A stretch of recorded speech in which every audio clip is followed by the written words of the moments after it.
Hello, everyone. Welcome, Jason. Hello, hello. Oh, So, what are we going to talk about today?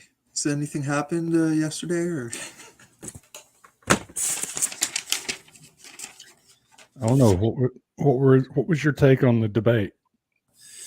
Um, well, Jeffrey definitely went in there trying to prove a point since he didn't talk on the first one, but I think it was quite evident that he was just like over speaking constantly. I know that you said that you would allow that just to show his character, but yeah, he was basically interrupting a lot. It almost seemed like this wasn't a debate; it was a court hearing, and he was a prosecutor. Uh, I thought I found it really funny that it's like, well, I don't like that answer because it doesn't serve my side. I want another answer that I can use. I really didn't get the point too much about the semantics behind byproduct, co-product, whatever.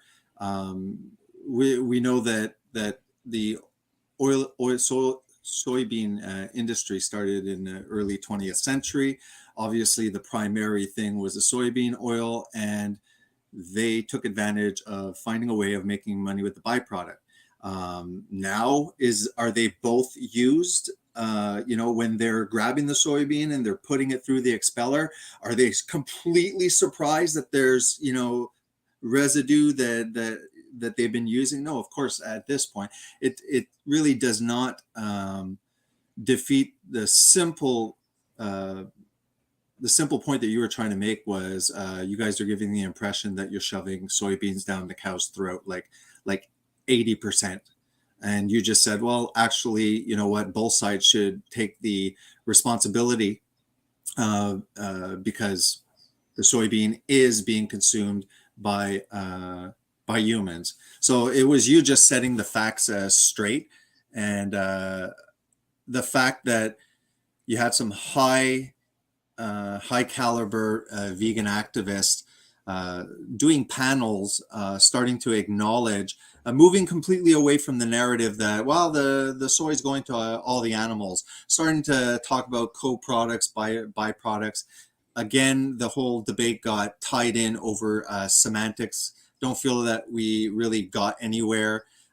He just was obsessed about byproduct, co-product. You showed multiple times that here's the Google searches, sound that it says byproduct.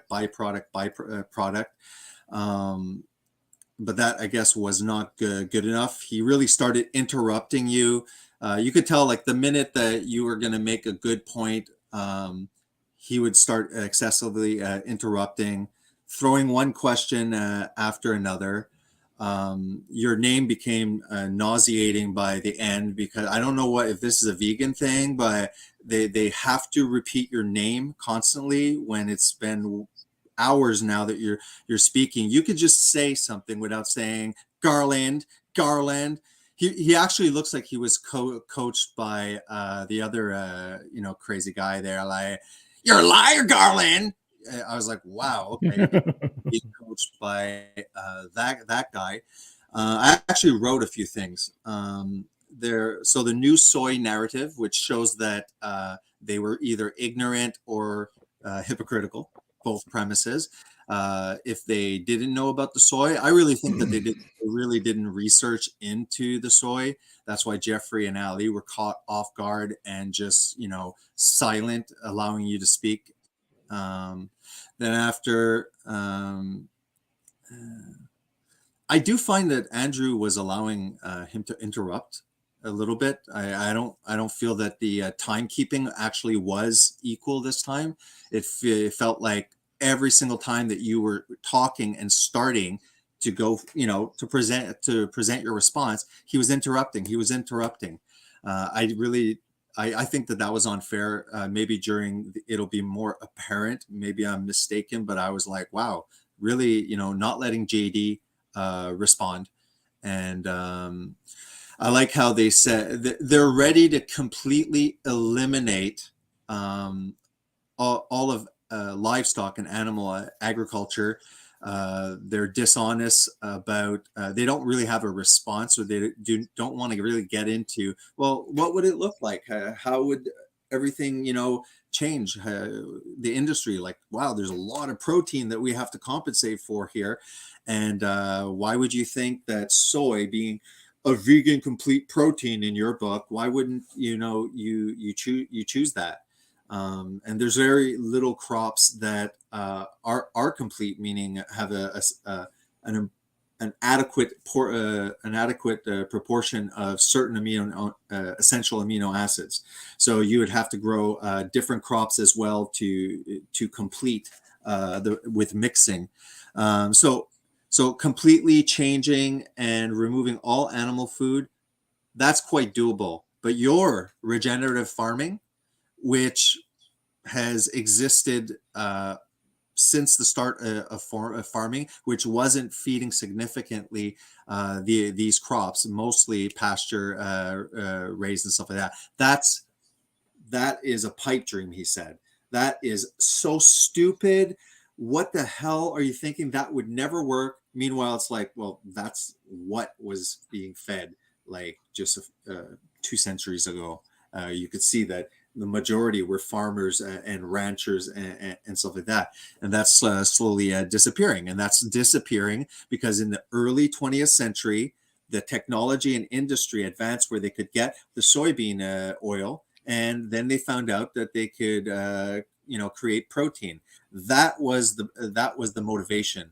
And the big industry, which was already soybean oil, in my opinion, just jumped on that. And we see that these subsidized grains are extremely important to each nation. Huge, export goods. So the regenerative farming is impossible, but completely switching to vegan world, that's completely doable. We still have the issue about the protein replacement as well as the nutrients. Again, they have not acknowledged that there are nutrients that exist in the animal kingdom that they have in very scant amounts or not at all. I want to hear them acknowledge that, yeah, it's true, but we can fortify and we can supplement, just to show that this is something that was never even questioned. Like, it was impossible to accomplish before the 19th, the 18th, the 20th century. It just was not doable. Industry has allowed fortification on a mass scale and supplementation. This is a new fantasy, a new dream about a vegan utopia that couldn't even have been a thought prior to these synthetic industrial fossil-based supplements. They say other oils, soybean can be used. Yeah, so they're like, oh well, you know what? We have palm oil. We have other oils that can be used that are not as destructive as soy. So they're saying we really don't need soy. We can do it with which are going to be just as destructive. We don't need soy. It's like, okay, so why can't you say, well, the cows, they don't need soy either. We don't need soy. Well, yeah, but the cows don't need soy. We could use something else. No, that's unacceptable. So they can project into the future.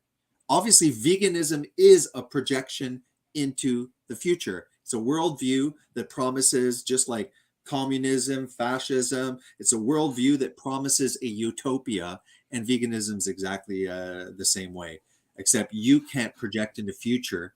And your projection into the future is actually a projection at the same time to the past, meaning in the future, we could do what we were doing that worked. That's all I have to say. I had it on paper. Very good. My rant. Good stuff.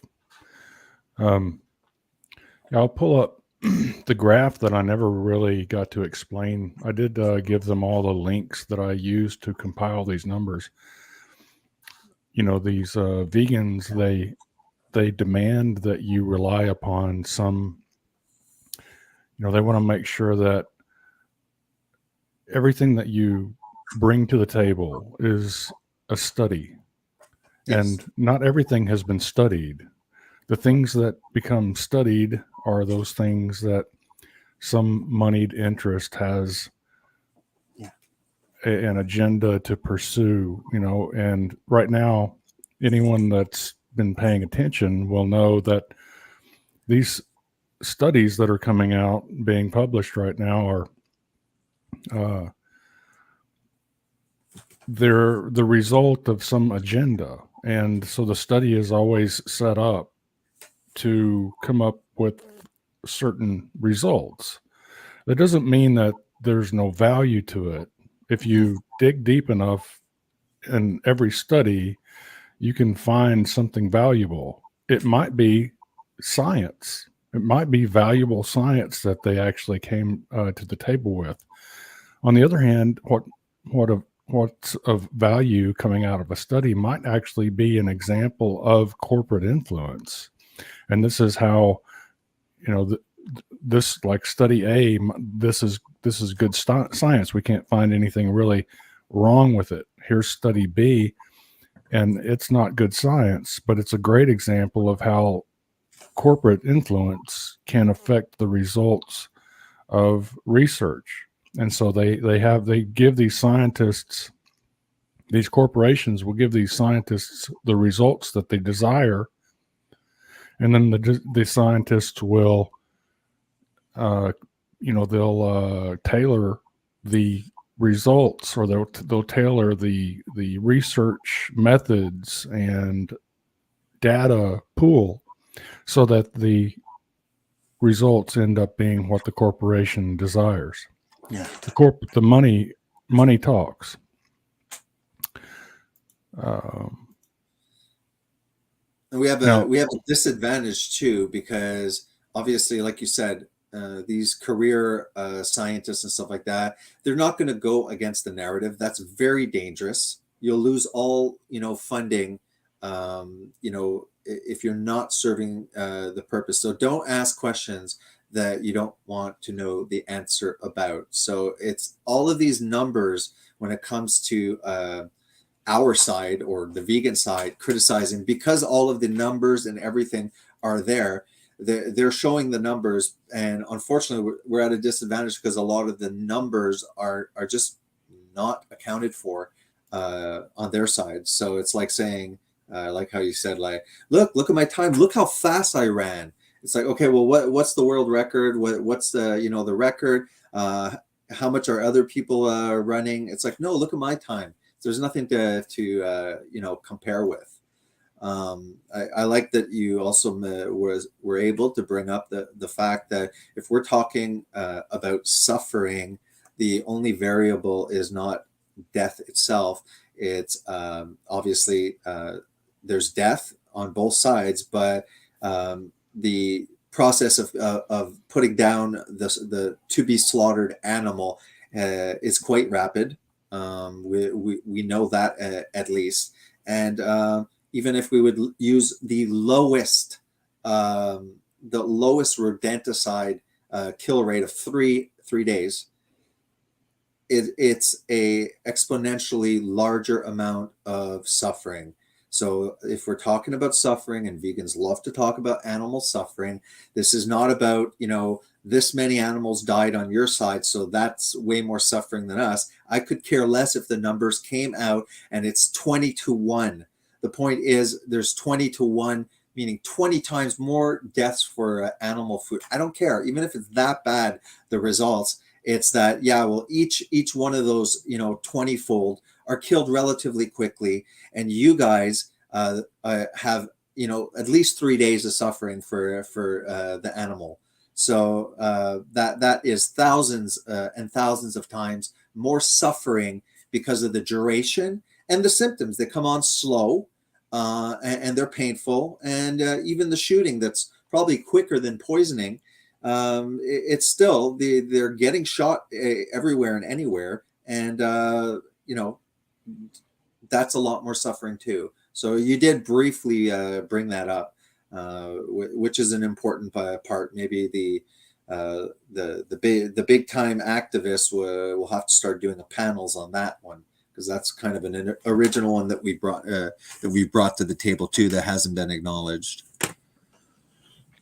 Yeah. No, no one's talking about the suffering, the elongated suffering, except for the vegans who are showing people this staged animal torture porn that usually is it's been over and over again. Organizations like PETA and other animal rights activist groups have been caught staging animal torture so that they can capture torture porn and deliver that to the masses in an effort to criminalize all animal agriculture. Yeah. And they literally, they laugh. The whole, anytime you're talking about these crop death, they got a big ass smirk on their face. They're like laughing. They're going like this. Vegans that like vegan logic or something, defending vegan logic or whatever. Same thing. He did one, where his face is on a harvester and it says, but crop death though. I mean, they've made a meme basically out of it, mocking. And if they really believed that every animal that produces milk is literally raped, like they claim it's exactly the same. A human death, a human rape is exactly the same as an animal, human equal. So why aren't they taking these deaths, even if they're less in amount? Why aren't they at least not laughing about it? So it shows that they're not genuine, that they're a bunch of hypocrites. Absolutely. Yeah, they're not sincere at all in their professed love for the animals. I think, like I said last night, I think what defines veganism is not a love for the animals, but a hatred for humanity. Yeah. And that's what I think is driving not your average vegan that's been brainwashed or misled, but your top tier vegan influencers and even lower tier vegan influencers who obviously do nothing but pursue promoting veganism and demonizing animal agriculture. I mean, Chris Hines, he has like 2,000 subscribers or something like that. And I don't think to my knowledge, he does not have a job. He goes to, he travels the world going to these livestock vigils where they show up with protesting signs and candles, and they sing to the animals, and this is apparently what he does for a living. Who's financing this guy, Chris Hines? Mm-hmm. I would bet it's probably some corporation or a conglomeration of corporations, maybe Cargill, Tyson Foods, Bayer, Monsanto. They employ influencers. And I actually think that he was assigned to me, not specifically, but I think that I was one of the people that he was assigned to. And that's why they're so bent out of shape, because I blocked him on my channel because he was constantly trolling in my comments section, lying. He was just straight up lying. So I had to block him. And as a result, all his buddies blocked me so that I couldn't comment on any of the other channels. So, and now they're trying to make a big deal out of the fact that I blocked Chris Hines. And Chris, if you're out there watching, I'll be glad to unblock you if you'll promise to stop lying. If you'll be honest in your debate tactics, instead of pulling these games like you did last night. That was totally, I don't think anyone that was watching, even vegans, I don't think that they're looking at what you guys are doing, your debate tactics, and saying, oh yeah, that's how we can win. I think you're an example of how you can lose because you're not being honest. Your tactics are underhanded and deceitful. Now, this graph that I've got up on the screen here, that is referring to the reason I made this is because, the question that I was asking Jeffrey and Allie in the first debate was because what they were doing was they were demonizing livestock agriculture, and they were talking about all the damage that livestock agriculture is doing. But then once you listened to their evidence on where this damage was originating from, Mm-hmm. it was all originating from the plant or crop agriculture that they were claiming was feeding the livestock. So one of the two primary crops that are responsible for contributing to the feeding of the livestock is soybean and corn. Mm-hmm. And so that first debate, what I brought to the table was exposing the fact that they were claiming that 80% of the soybeans were grown specifically to feed livestock. And I exposed that as a lie. Mm-hmm. The truth is that more than 92% of all soybeans in the world are processed through a soybean oil extruder. Yeah. To separate the soybean oil from the soybean meal, to extract the soybean oil. What's left over is the soybean meal. Yes, that is left over after it goes through a soybean oil extruder. And so,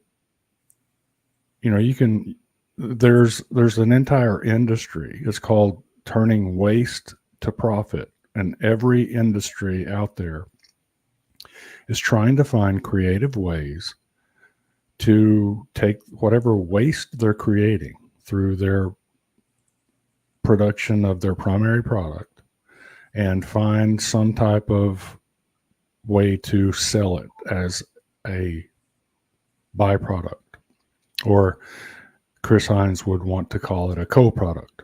But the fact of the matter is we'll look at that a little bit later, the co-product versus byproduct.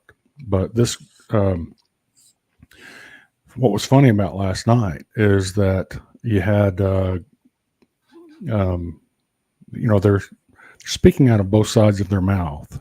On the one hand, they're saying that if livestock were abolished, yes, soybean agriculture is damaging and destructive, but if we abolished livestock, then we could also get rid of soybean agriculture. Mm-hmm.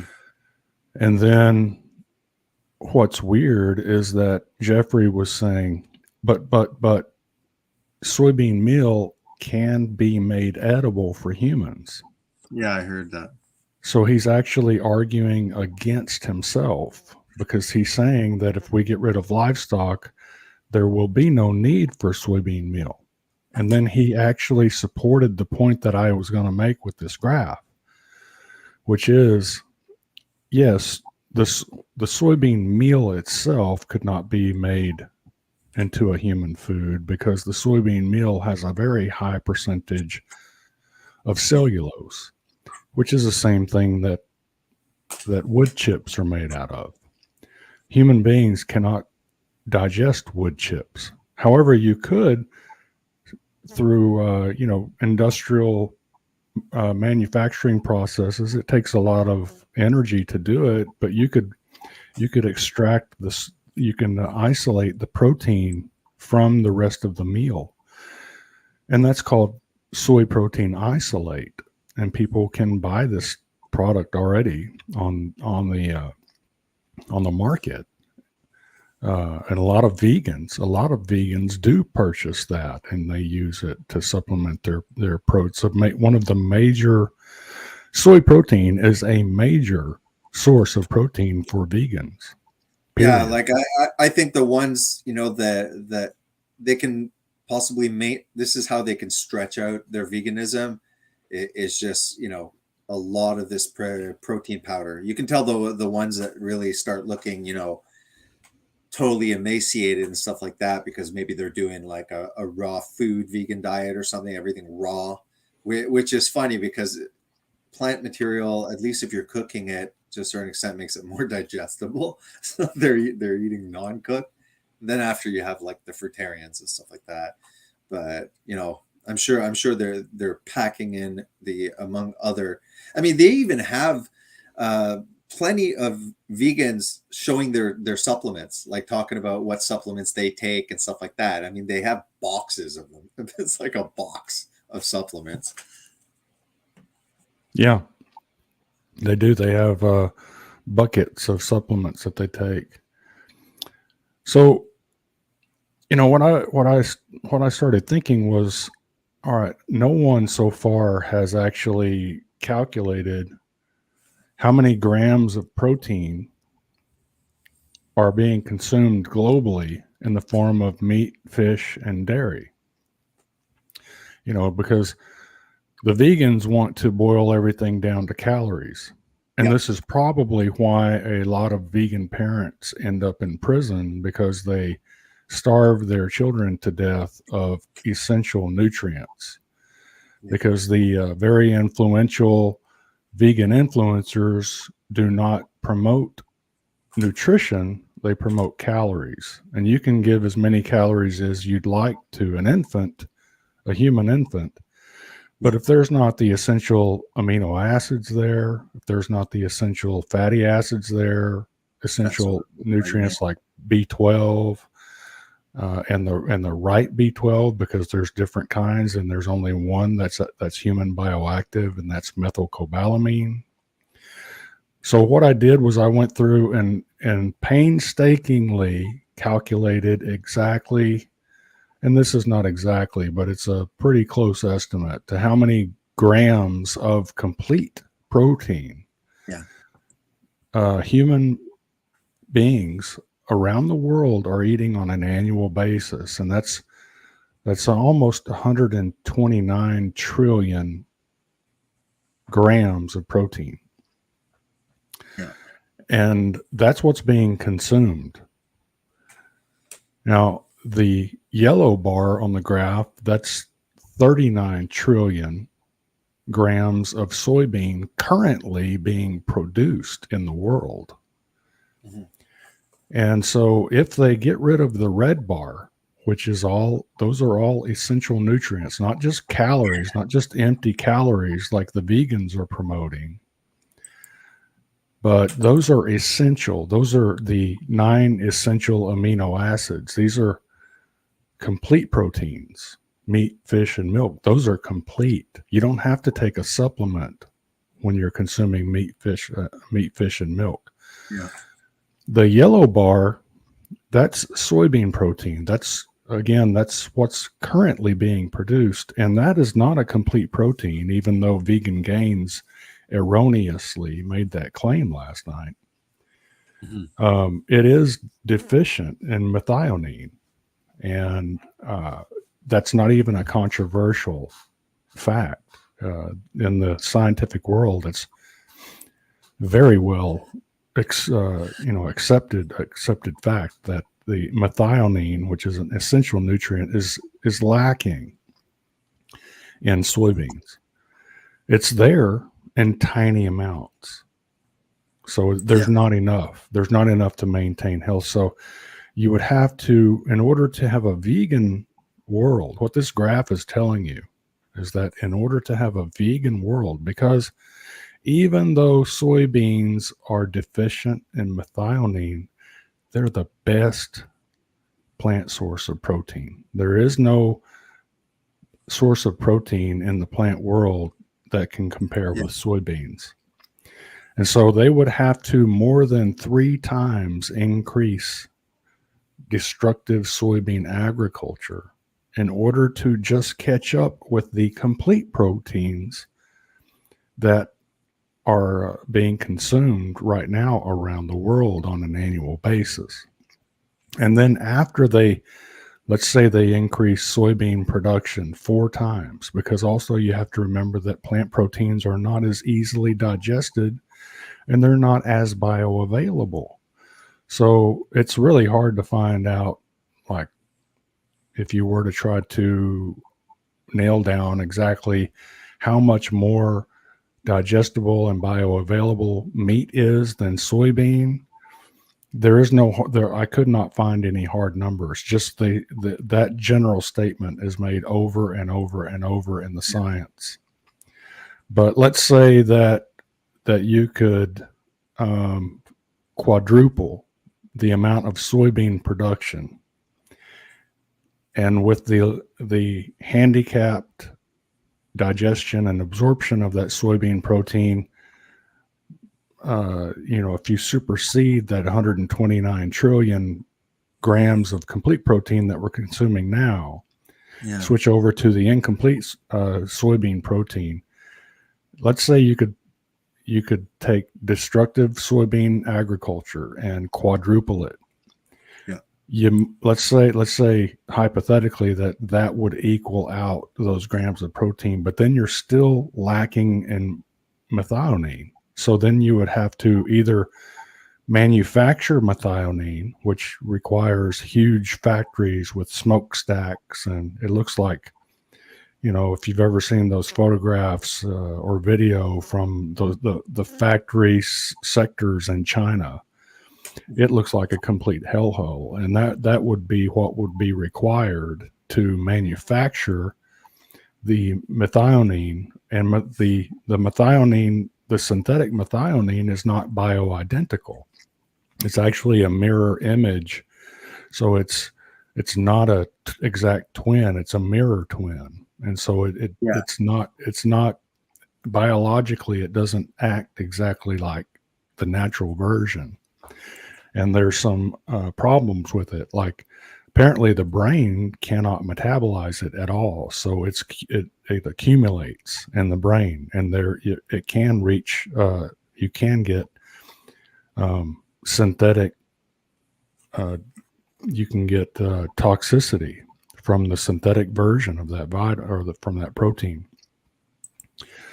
So if you're not going to manufacture it with these huge factories, then you'd have to grow it, and then we'd have to figure out, and I haven't done this, figure out what plant protein is, what crop is high in methionine, and then you'd have to ramp that up, and you might have to ramp it up times 10 what it is right now just to get the methionine. And then you'd have to either extract that, or people would have to eat gargantuan amounts of whatever substance this is.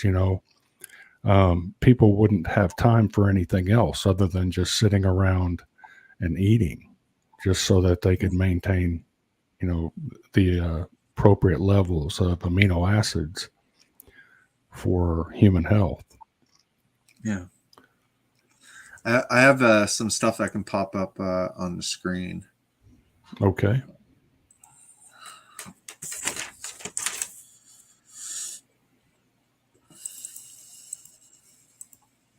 Give me a sec.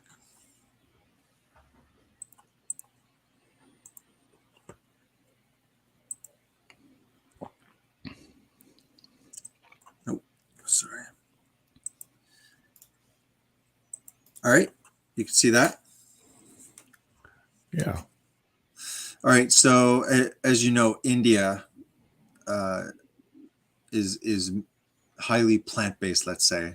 I think it's really 30%, if I'm not mistaken, of India that are almost like completely vegan. So there is chicken and probably egg consumption. There's ghee, so there is some animal food. Now these deficiencies might also have just the state of development of India. So I can't blame it. Like, I'm not trying to imply completely that this is, this is due to veganism. But it is interesting enough to try and project into the future and say to yourself, okay, what could be concerns if we enter finally this vegan utopia?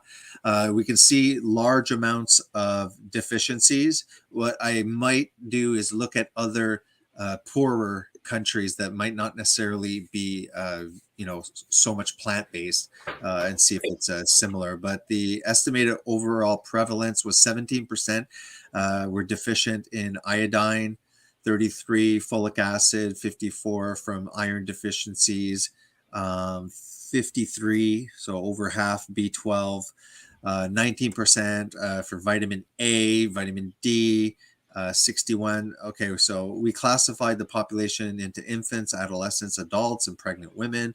Iron deficiency was the most prevalent in pregnant women at 61%. So the results of the study reinforced the data on micronutrient deficiencies in India. We look at over here, this is the hazard ratio. So if let's say we're comparing meat eaters, okay, or omnivores to vegans, right? So if it was 1, the hazard ratio, that means that there's no correlation really. There's no association, meaning they compared the omnivores to the vegans and there was like 0 significant changes. If comparing the omnivore to veganism, if it's above 1, that means that there's a higher prevalence. And you could say that if it's 1, it's 0% difference. If it's 0.44, that means it's a 44% increase in fractures. So vegans do have a significant, like a very high increase in fracture rates, about 44%. So my concern is a long-term veganism put onto the population could lead to an increase in deficiencies, especially in developing worlds, right? Because the developing worlds would have no choice as well.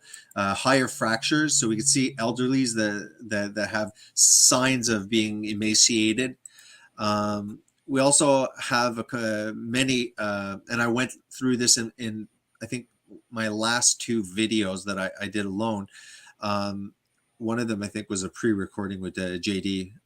We didn't get too much into it, but there are studies we can go through that show that animal protein does elicit a greater anabolic response compared to plants. It talks about digestibility. It talks about various differences between plant and protein. Even they're trying to like develop and genetically engineer to also maybe reinforce, again, the famous fortification of plant proteins so that they have a better nutritional profile. That's one of them.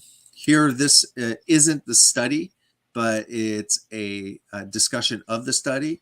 And we see the dietary protein it's needed to supply those essential amino acids for synthesis of structural and functional components. So this isn't just about building muscle cells. These are the building blocks of everything within our body. Carbs do not build anything.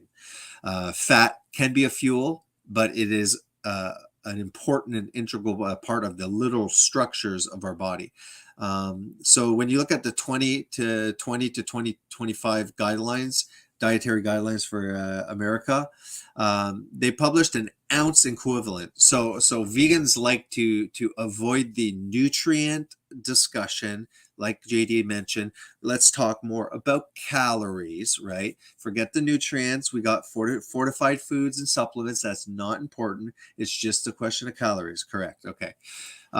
So ounce equivalent recommendations to help consumers meet protein requirements with a variety of protein food sources. For example, the guideline presents a variety of ounce equivalents in protein foods groups. So 1 ounce of meat is equivalent to 1 cooked egg, is equivalent to a quarter cup of red beans, 1 tablespoon of peanut butter, tofu they go through, and mixed nuts.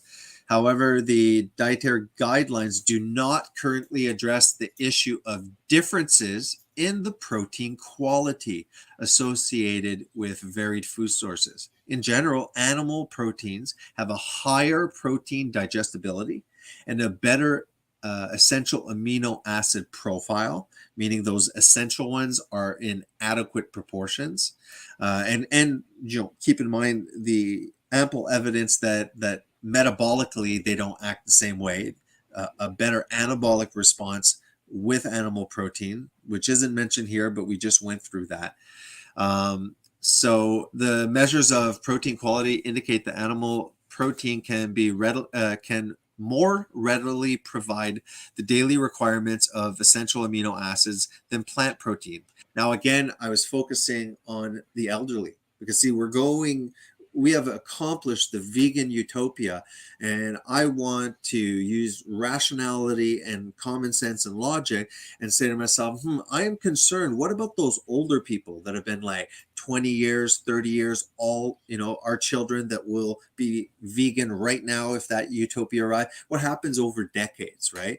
So it seems to me that the fracture rate, that's something that is very, very concerning to me. Not to mention that elderly with fractures, as well as lower body mass index, have a much higher mortality.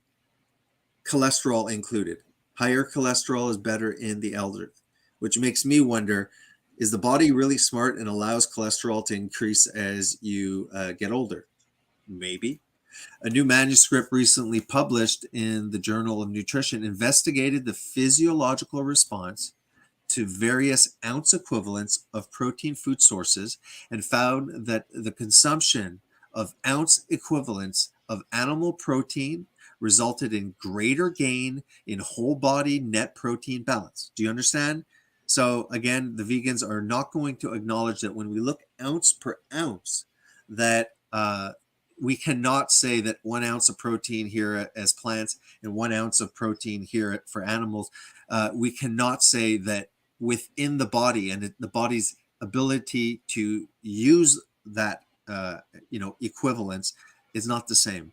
There is a greater gain in whole body net protein balance above the baseline that ounce equivalents of plant protein sources.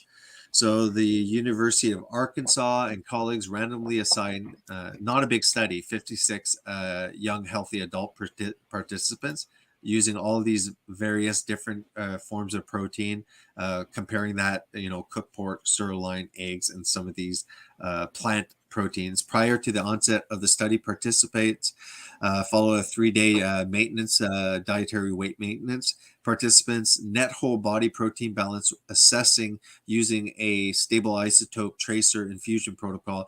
The changes from baseline following the consumption of different protein sources when compared with baseline values for that adults. Overall, investigators found that animal-based protein food sources elicit greater anabolic responses than plant-based protein food sources.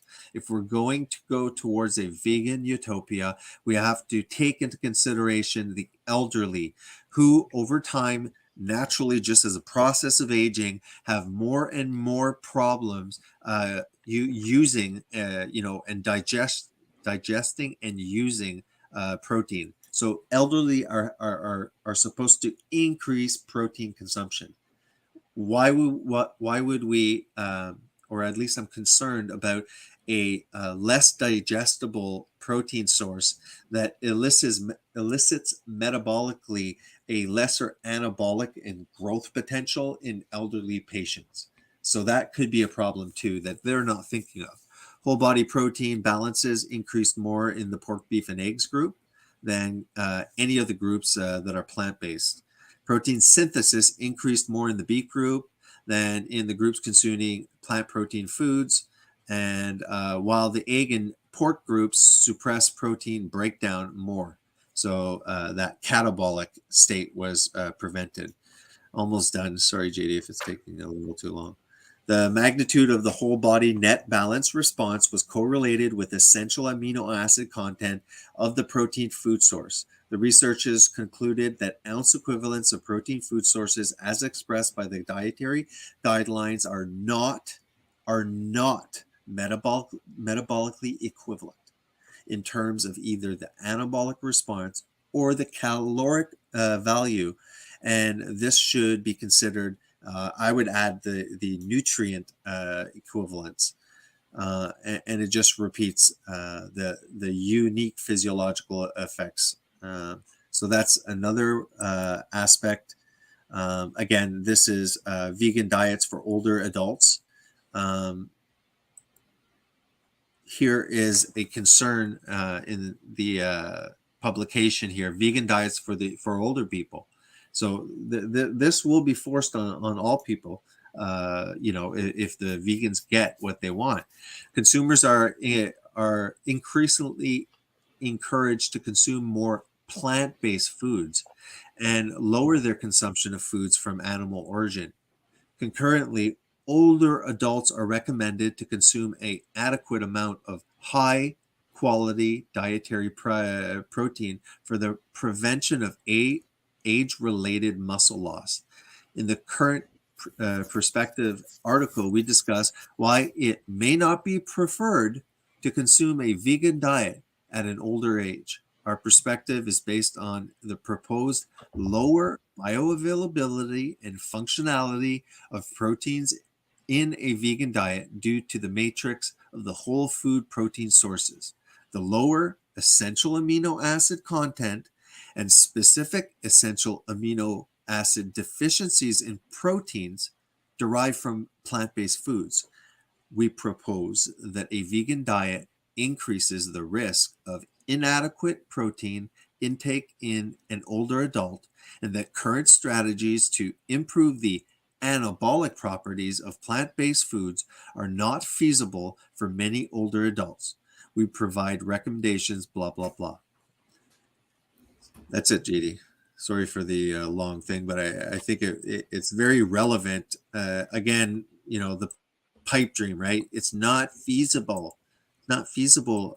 It's a pipe dream to do regenerative farming.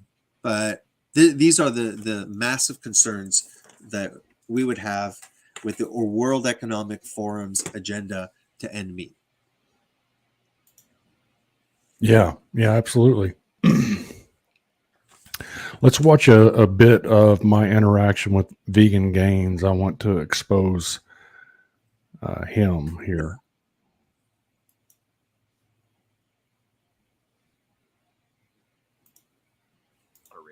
That's what makes the crucible the fucking crucible. Vegan Gains, you've been waiting very patiently in the background. Yeah. Thank you so much for that. Go ahead. The floor is yours. Yeah, so I wanted to correct two mistakes that Garland Farms made. The first mistake he made was he claimed vegans have trouble getting an adequate amount of particular amino acids, even from very high quality protein sources like soy. Soy has a full complement of amino acids. It is also high in methionine. And if you look at any research on things like nitrogen balance, as you don't even really need to consider amino acid ratios. As long as protein is matched. Okay, let's back that up. Listen to what he says. Yep. I already have after from Science Direct. However, nutritional value of soybean is limited due to the deficiency of an essential amino acid, methionine. Continue. Yeah, I've got the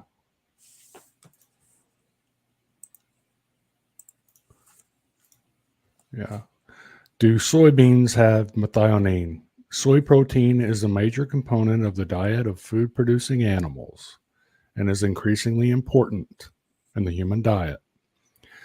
However, soy protein is not an ideal protein because it is deficient in the essential amino acid methionine. Now that's That's a conspiracy theory. Yeah, this is a conspiracy theory, according to Vegan Gains. Now, this statement that I've got pinned up here on the screen from AV, a vegan advocate who influences others to adopt a plant-only diet without the requisite healthcare relationship should be held accountable for any adverse health consequences resulting from that diet. Now, we just heard Vegan Gains vomit an untruth to the population that he's saying things. He's an influencer. He could influence people to follow his advice. So what would happen if they follow his advice and believe his mistake that soy protein is high in methionine when it's very well proven that it's deficient in methionine? So let's look at the methionine deficiency symptoms. Methionine deficiencies can trigger several alterations, such as fatty liver, slow growth. Do we see slow growth in like vegan children that are being raised by vegan parents? Yeah, we do. Weakness. Jeffrey Phillips, does he look strong or does he look weak? Edema. But he keeps on saying that's because he does it, on purpose, because he's a marathon biker or something. Well, he actually said that in the beginning, and then he backed out and said, "No, my girlfriend is." Yeah, I know. Now he's probably going back again. He's like it depends on what you're, I think it depends on who he's talking about, or who he's speaking to.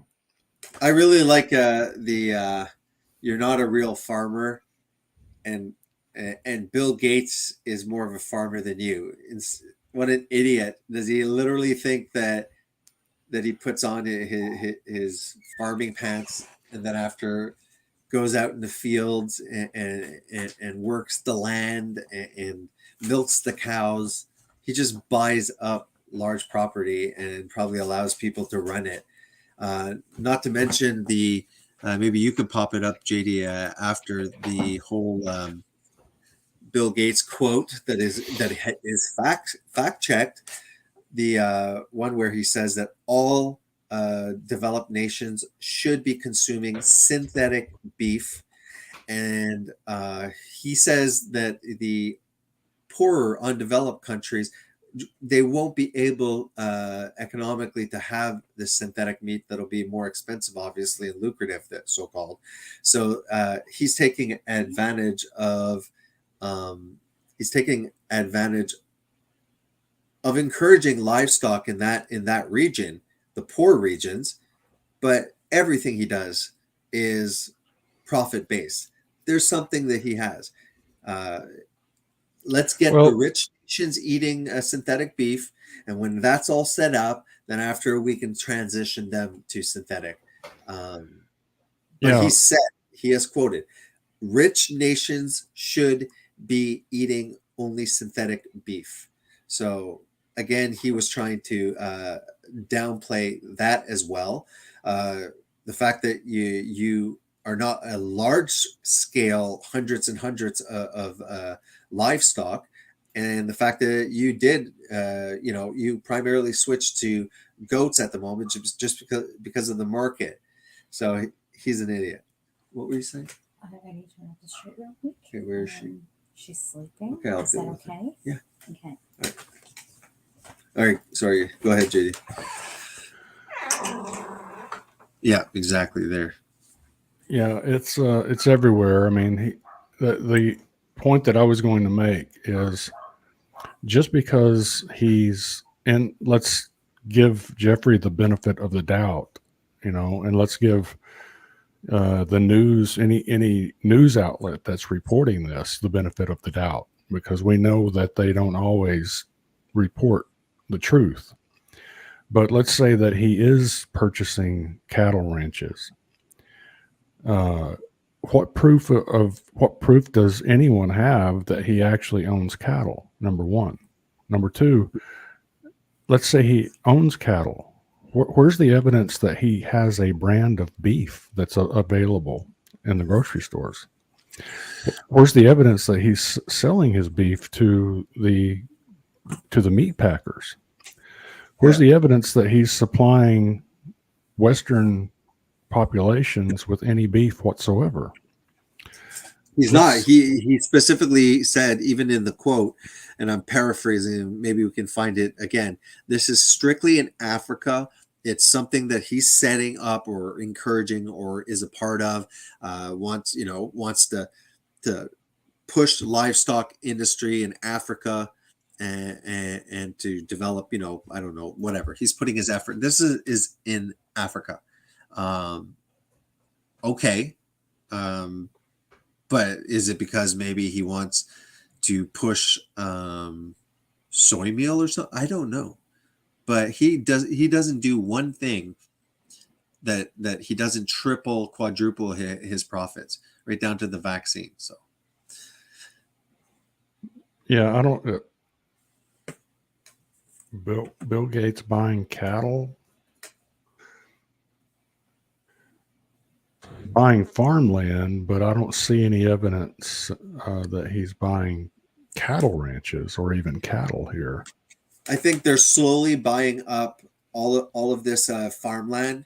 If they buy up farmland that has a cattle farm on there, I think that it's just, okay, different owner, continue doing exactly what you're doing, and next one. But when enough farmland is bought by a lot of these rich, entrepreneurs, philanthropists or something you want to call them, there could be a sudden move once they reach a threshold of land.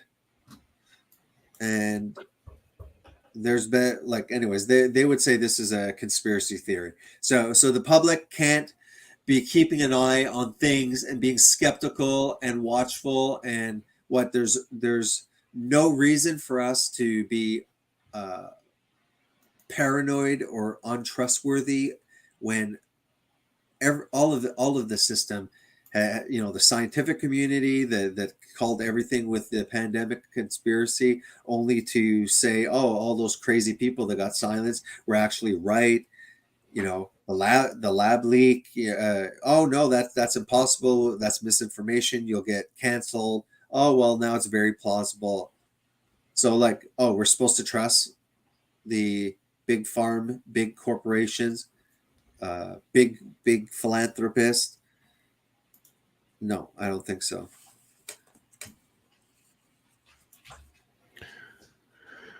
Yeah. Just on a related note, the synthetic meat, the lab grown meat, is immortalized cells, which is always tumor cells, either precancer or cancer. And so what they're proposing that Western countries do is abolish all livestock and either be forced to eat a completely vegan diet or supplement that with glorified cancer tumor called synthetic meat. I have to look into that more too. All right. So we're gonna watch a little bit more of vegan gains here. He made was he claimed vegans have trouble getting an adequate amount of particular amino acids, even from very. Look at the look on Jeffrey's face here. The glee. Yeah. Mistake he made was he claimed he feels like, look at that. He feels like good. Vegan Gains is going to fight my battles for me. Yeah. Yeah. Exactly. Vegans have trouble adequate amount of particular amino acids, even from very high quality protein sources like soy. Soy has a full complement of amino acids.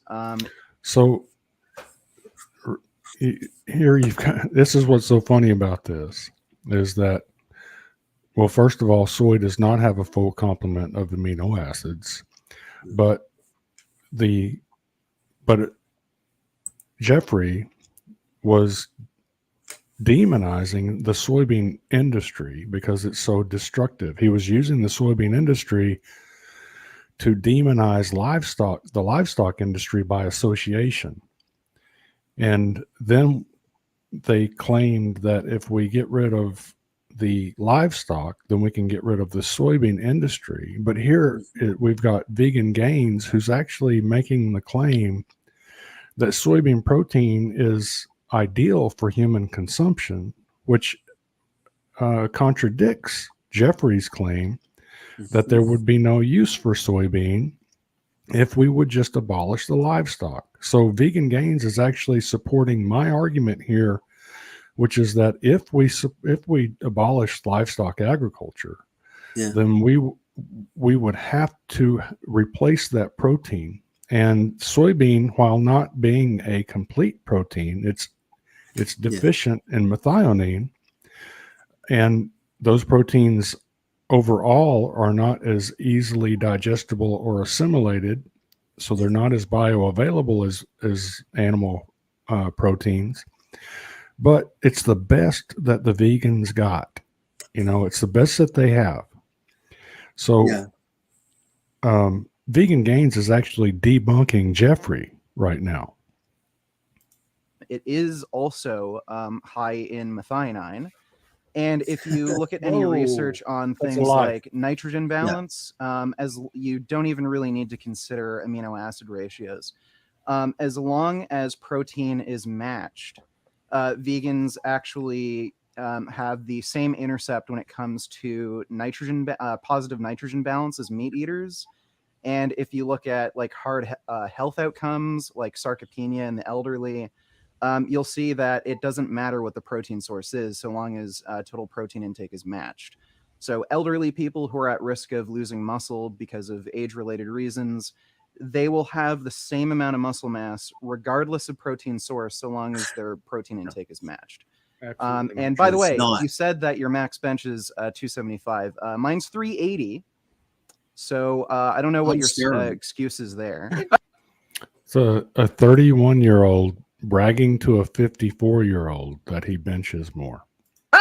And secondly, you... And did you see, look at Jeffrey. I'm 10 years older than Jeffrey. Yeah. And he's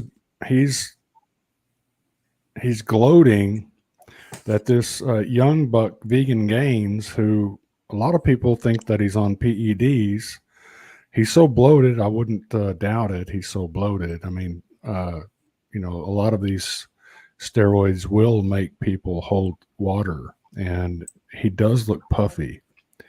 But Jeffrey is right here. His reaction to what Vegan Gains is saying is so obnoxious.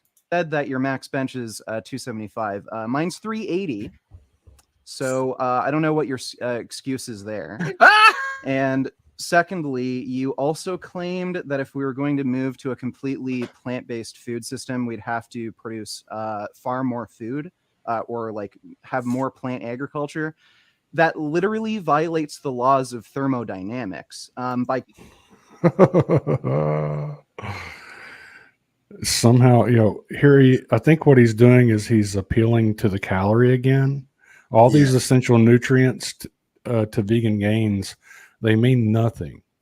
And this is why I agree with that earlier commenter that when someone like Vegan Gains is telling people that soybeans are high in certain amino acids or any kind of plant source of nutrition as high in nutrients that it's actually low in, there should be a certain amount of liability that comes along with making those types of false claims.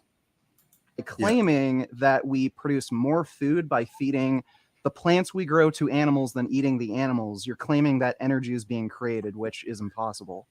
And you can look at chapter 5, page... I never said it was energy was being created. nutrients are being created, but nutrients are not part of the vegan vocabulary.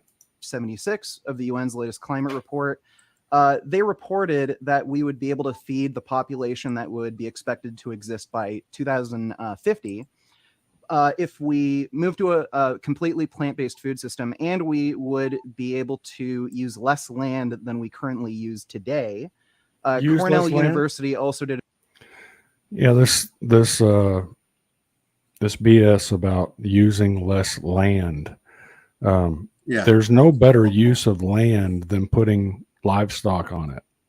If it's managed properly, you're going to be sequestering carbon from the atmosphere, putting it back into the soil.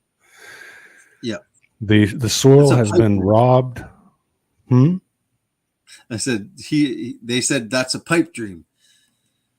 Yeah, that's a pipe dream. Pipe dream. Did a very similar analysis where if we got rid of all animal agriculture, we'd be able to feed 800 million more people. He's basing that off of the acres that are being used to graze livestock on. And those acres are non-arable acres. They will not grow crops. Yeah. You cannot grow crops on the land that he's claiming you could grow crops on. It's non-arable. That's why livestock are out there grazing on it. Okay, so that last part was an appeal to authority without any source or anything like that. I gave you the source. No, you need to shut your mouth, Vegan Gains, for a second.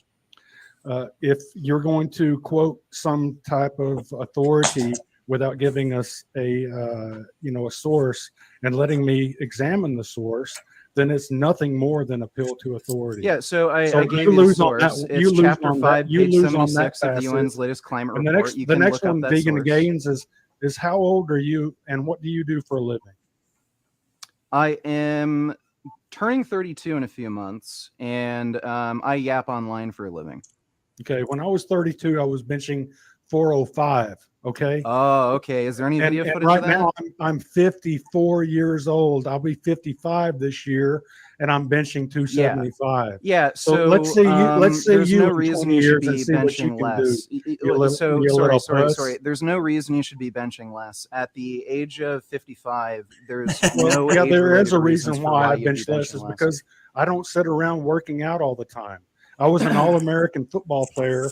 I don't have time to work out like I did back in the old days. I have goats and cows to take care of, and fences to repair, and land to regenerate. Okay, so if I benched more than 405, would you concede that vegans can get enough protein and amino acids? No, I wouldn't. Okay, so how much would I have to bench? To me, you look bloated. Oh, I look bloated, right? Okay, yes, so do. Yeah, I am kind of bloated with a lot of muscle. You're right about that, right? Like, yeah, that's all bloat. I am bloated with muscle. Yeah, look at your face. Yeah, I have a nice, handsome, full face. Yeah, it's full. It's definitely full. Okay, so I'm getting enough nutrition, is what you're telling me? Subjective. How handsome? So I'm getting enough nutrition, is what you're telling me. No, I don't know that to be a fact because I know that you've injured yourself several times. You don't know that to be a fact. Okay, years. Well, you've claimed enough nutrition to bench more than you. You have all kinds of tendon issues. No, you haven't. Oh, he's lying. What do you mean? I injured myself. You have no injuries. You have no injuries over the last 2 years. Have you ever injured yourself playing football? I'm pretty sure football players get a lot of injuries. Yeah, but they're literally look at a list that goes. See, we're talking about nutrition-related injuries, and he's trying to change the subject to football-related injuries, which are completely different. I mean, if I hit you in the head with a hammer, that doesn't mean that your injuries caused by the hammer can be traced to nutritional deficiencies. No. Like hundreds of lines down on the amount of injuries in professional football. Athletes get injured. I've had my thigh bruised, but I've never torn a ligament or a tendon or damaged. Well, look at the injuries in professional football or even collegiate football. Are you going to answer the question? Vegan Gains? Of connective tissue. Have you been injuring yourself? I have had an injury a year ago. Okay, now Andrew, I would like you to share the screen that I have up so we can debunk another lie. Okay, this is the American Chemical Society. Soy protein is not an ideal protein because it is deficient in the essential amino methionine. Yeah. So he got debunked. He got schooled.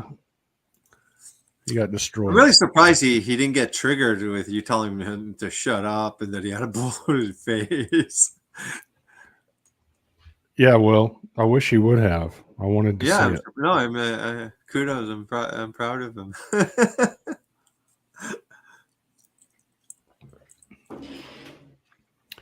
Yeah, I think I've got some. Let me see if I can pull up a link on plant proteins versus meat proteins. Sure. Here, while you're looking up stuff, I'll share screen some stuff. Okay. There you go.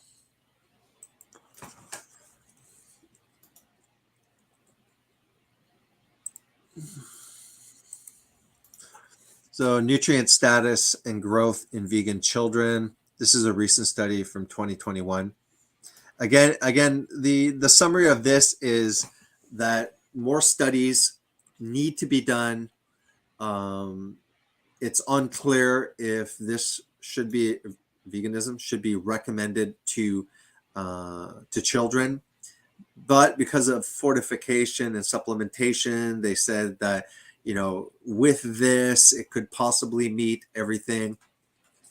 And by saying meet everything, it just means that they won't be deficient. We really don't have numbers to say what is optimal. These recommendations are to prevent deficiency. Vegan diets have risen in popularity over the past 9 years. Over here, we assess the intake of calories and protein, as well as the nutrients iron, calcium, vitamin D, cobalamin, and folate. With a small percentage of others, vegan children showed normal growth and were less often obese. We found limited evidence that children on a vegan diet can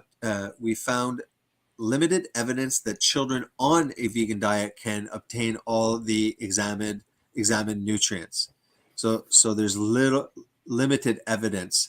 So the debate is still on. Furthermore, as proper planning and supplementation by caregivers is needed. Again, so they're talking about children, right? They're saying that it needs to be assessed further. It talks about nutrients like iron, calcium, vitamin D, B12, folate being of concern. And we found evidence that children on a vegan diet can obtain all the examined, but that is with supplementation. Furthermore, proper planning and supplementation, that's important because it is deficient. It is currently unknown how often vegan children follow well-planned diets. Deficiencies in cobalamin, VD, seem to be the biggest risk associated with a poorly planned vegan diet. For a more definitive assessment, data on the intake and nutrient status of also, remember, the omega-3 fatty acids, zinc, iodine, selenium in vegan children are needed. Again, this is 2021. So before vegans can start saying, show me a study where a well-planned vegan diet doesn't meet these things. Well, look, it's right here. It's here. It's saying there's not enough studies. All those studies that often compare standard American diet to you guys, they give the impression like, oh, look how much better it is when the other people are eating a crap diet. So future research should account for demographic shifts in those following a vegan diet and should discriminate between vegan subpopulations that are open or closed towards scientific approaches, towards health in general, and towards supplementation. Studies should assess the modes and dosages of supplementation and the use of fortified foods or drinks, as well as adherence to the diet itself. So this is quite complicated. First of all, a well-planned vegan diet. So you can just imagine where people have trouble just with a standard diet where they don't know what carbs are or anything how to read on the side and are eating, you know, an omnivorous diet. Now you need a well-planned vegan diet. You always hear vegans say they did it wrong, they did it wrong, they did it wrong, right? So imagine the population. What are they all going to be? Professional nutritionists to understand how you have to mix, you know, this rice with some peas to make sure the amino acids are adequate. And we know here they're talking about the concern of omega-3 fatty acids. Where me and JD have popped up plenty of times that the ALA, the plant omega-3 fatty acid, is hardly converted into DHA and EPA. It's like 3%, and some say, I think for DHA, forget if it's one or the other, it is almost considered none. So here we see that, yeah, you know, like we have to figure out, you know, the dosage of supplementation, you know, rethink, you know, fortified foods and drinks. So imagine all of this. We're all going to have to be, if we go to a vegan utopia down the road, World Economic Forum and vegans, you know, work together to destroy humanity, to enslave us to a peasant diet. So, you know, we'll each have our dosage of supplementation. That'll be another happy, healthy medication that we'll be forced to take. Fortified foods. Who knows what kind of GMO stuff will be in there? Wonderful, great idea. As well as adherence to the diet itself. Plant ferritin as a source of iron, and endogenous cobalamin synthesis warrants further scientific inquiry. In summary, the current literature suggests that a well-planned vegan diet using supplementation is likely to provide the recommended amounts of critical nutrients to provide for normal progression of height and weight in children, and can be beneficial in some aspects. However, data on 5 critical nutrients are still missing, hampering a more definitive conclusion. And when you look at my video that is eating animal food ethical, the main thing that us as omnivores should focus on is right away nutrient deficiencies. Oh, why is it ethical for me to eat animal food? Well, you know what? Because the science isn't out about long-term use of this, and I want you to explain to me, you know, these nutrient deficiencies, you know, and stuff like that. Just stop the whole ethical debate with, if we could get what we needed through plants, I'd be open and I probably would be on your side. Sorry, the reality is it is deficient. Okay, it is deficient. That's why it's never been a question. It's never been attempted in the history of humanity to ever do a vegan diet. Now that we have, you know, fortifications and a bunch of, like, you know, walls of supplements at pharmacies and everything, all of a sudden it's like, hey, why don't we push veganism? They'll eat all the subsidized grains, and you know, they'll support more of the pharmaceutical and supplement companies. Anything else? Which one that I popped up? This one here was talking about the BMI. The vegan diet talks about BMIs being lower, but that is actually not a good thing in the elderly that are more prone to sarcopenia, which is really becoming, you know, emaciated and not able to use proteins properly, and you know, losing muscle mass. So it says somewhere here that BMI in elderly here. A wonderful meta-analysis came out in 2014 looking at BMI and all-cause mortality in adults over 65. Basically, they looked at the BMI ranges and the risk of death by any cause. The meta-analysis, it's a big study that looks at a lot of little studies. Individual research studies are so important, but there are so many what ifs to consider. A meta-analysis looks at the big picture. It was somewhere here that was talking about higher. The lowest at the bottom of the U, the sweet spot for the lowest rates of mortality was when the older adults had a BMI of 20 to 7. Researchers found that older adults are still good. Damn it, I moved it. It did. Sorry, it did say that higher BMIs improve mortality in elderly. Oh, here. Why is a higher BMI in the elderly associated with lower mortality rates? There are many pieces to the puzzle, but the biggies come down to sarcopenia, like I had mentioned, body composition and frailty. Sarcopenia is defined as a decline in skeletal muscle tissue. Anyways, so we would have higher rates of this issue. The lower BMIs might be better for better for cardiac disease possibly, but we also know that even, for example, a carbohydrate restricted diet, ketogenic diets show the same benefits, lower BMI, very similar results, reduction, just as they claim with vegan diets, of diabetes. It's just that those are not going to be acknowledged. The food guide, the Canadian one that was done, maybe 7 years ago now, the low carb community scientists that have done the research, the research was not acknowledged. The people were not invited that were pushing a higher animal food and fat intake. So again, we see that guidelines and stuff like that, they don't have to be science-based. They can ignore certain science. Go ahead, Judy. Yeah. Okay. Related to some of what you've been talking about, I want to talk about, let's see if I can pull it up. Here we go.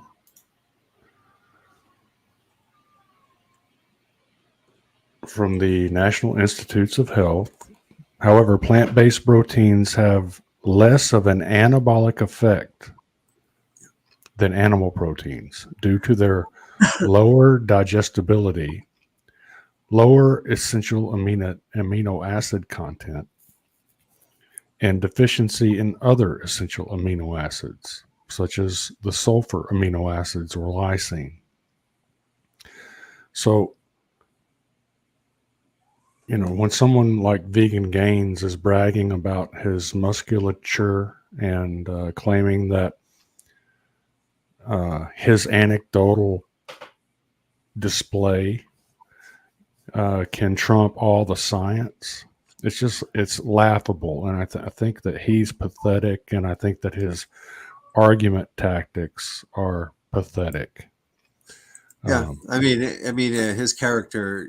I mean, this doesn't mean that because he does OnlyFans and pornography with his girl, but he says he hates babies. Like we'd have to find out. Do you know what I mean? Some older study, especially when he was just starting. He was a psychopath. He hates babies. He's anti-human. Again, doesn't really mean that he's wrong. That's not an excuse. Vegan emaciation compilation. I have that. We could look through it quickly. I don't care if they say it's anecdotal and stuff like that. Okay, the vegan community.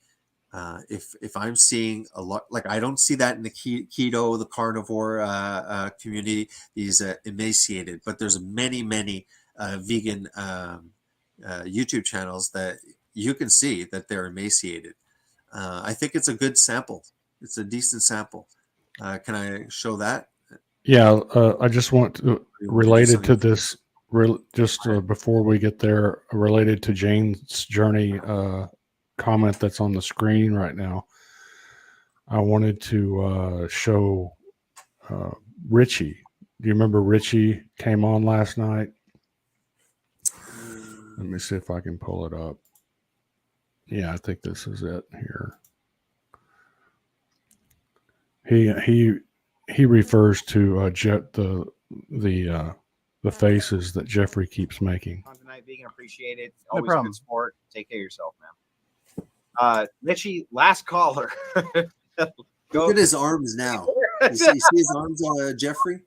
What I was fuck laying are you down. I doing? thought there was like 12 more callers. I Fuck, know, my hair's you're all up, fucked up. dude. You're up. Whatever. I'll just let it run. All right. I think I speak for the chat when I talk to Jeffrey, and I want to know this question: Are you a byproduct? Funny. I get where you're going with that. Yeah. Basically, none of this really made sense to me. That's because you're not wanting it to make sense. You're not actually thinking about it open-mindedly. Okay. All right. Well, clearly or biased, I'm right? not, or Ad hominem. yeah, or I'm not possessed by the demon of the vegans that does this stuff. Oh, I could show you plenty of examples of Ridiculous. Carnus doing that thing. Show us. I mean, All right, Richie, all right. he's right about that, right? There's plenty of them that do that. I basically judged my preference debate on physiognomy. Jeffrey, are you familiar with what physiognomy means? No, Jeffrey? what's that mean? Jeffrey, are you familiar with that?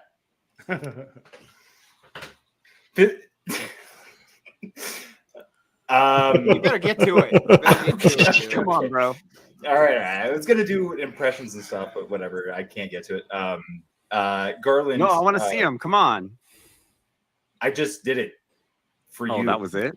Yeah, well, you're possessed 'Cause by I'm a demon, smiling? and you probably couldn't see it. Okay. I probably did so well that I blended in Such a your burn. actual perception of reality. Your demon reality. You thought I was one of you for a second. I did. Shaitan, bro. Anyway, all I want to say is, Garland, I really think the whole soy thing got in so convoluted and intricate. I really didn't have any idea about what any of that was about. But I will say that your Hank Hill physiognomy certainly won my heart. Thank you. All right, cheers. Thank you, Bobby. Damn it, Richie. That's When you get really to the good, damn Garland. point. When you get to the damn point, Richie, do you have anything else? No, that's it. I'm done. Damn it, Bobby. Okay. All right. What have you got? All right.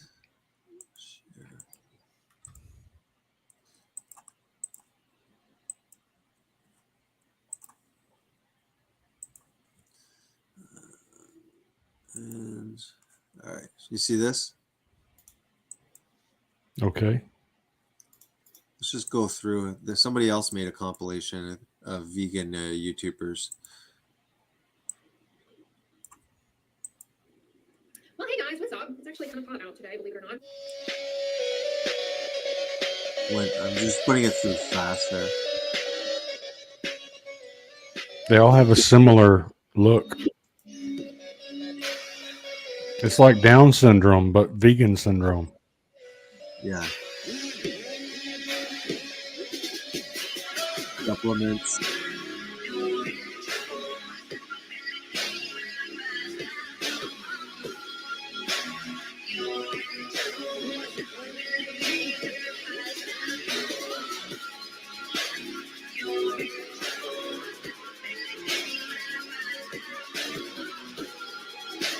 Look at that. Damn. Yeah. Look at those joints.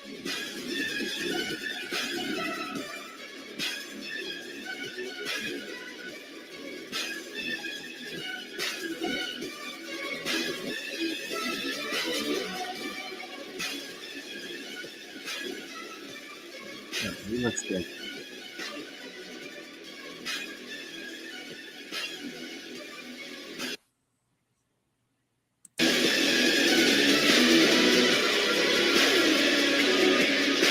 Yuck. Yeah. That's yucky. Yeah, look at this. He has more hair on their legs. Ew. Oh my God.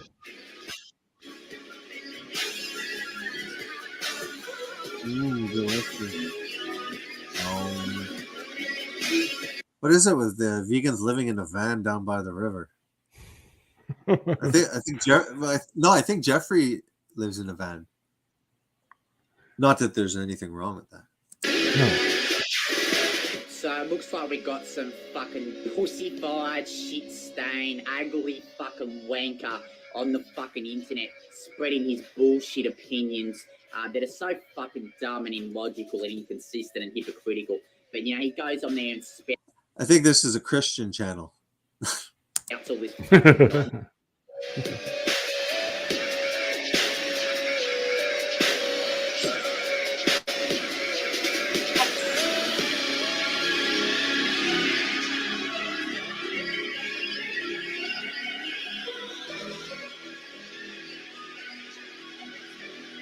It's more. I think it's more the fruitarians. But you ever notice the fruitarians? They really they look like bums. Like their hair starts going out of whack and long, unshaved beards. Weird. Well, they're one of the symptoms of methionine deficiency is dementia. So they're probably suffering from dementia, and their physical appearance begins to reflect the fact that their brain is malfunctioning. So they can't actually groom themselves properly. They can't present themselves properly. Well, and I mean, there's so many nutrient deficiencies that are directly related to the brain. The B12 is one of them. It does other things, but B12 has neurological implications. The omega-3s that are really hardly converted at all into active EPA DHA. I think it's DHA. I forget which one is a huge component of the brain. The lack of fat in their diet, and if they are getting fat, it's omega-6. Omega-6 also is a component of membranes, in your cell membranes. It's a part of a structure. So all of these things together can lead. I think also they have a smaller brain size because they're not supplying the cholesterol as well as all of the fat. The brain is 60% fat, 20% cholesterol. If your body instead of feeding it cholesterol where it can do other things because the cholesterol's there, dietary cholesterol, the body can do other things. But if not, body's always working at trying to upkeep this cholesterol. It's like keeping it busy with other stuff that it could just get with meals.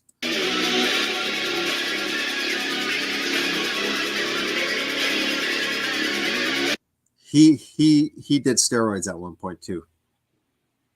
Admittedly. I think admittedly.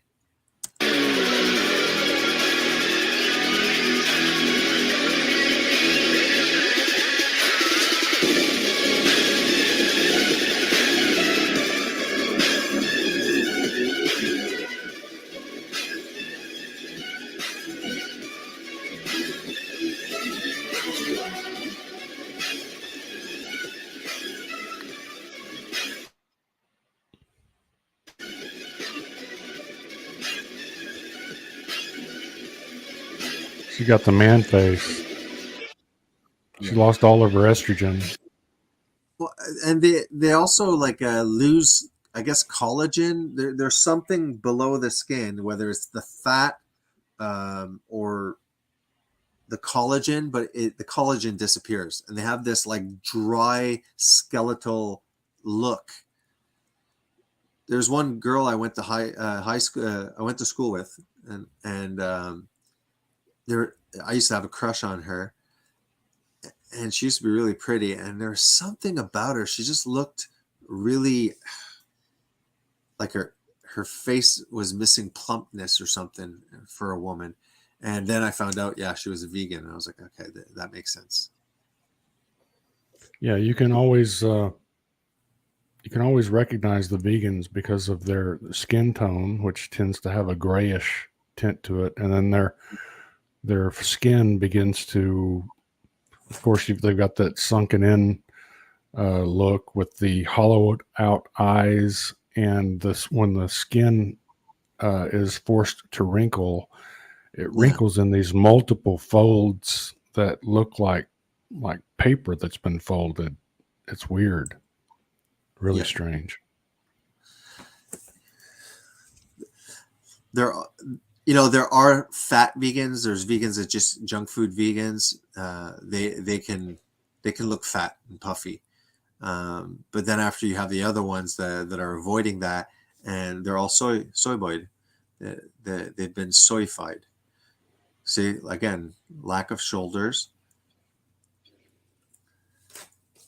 I mean, like you said, I've been sedentary for, like 5 years now, and I can show a muscle after.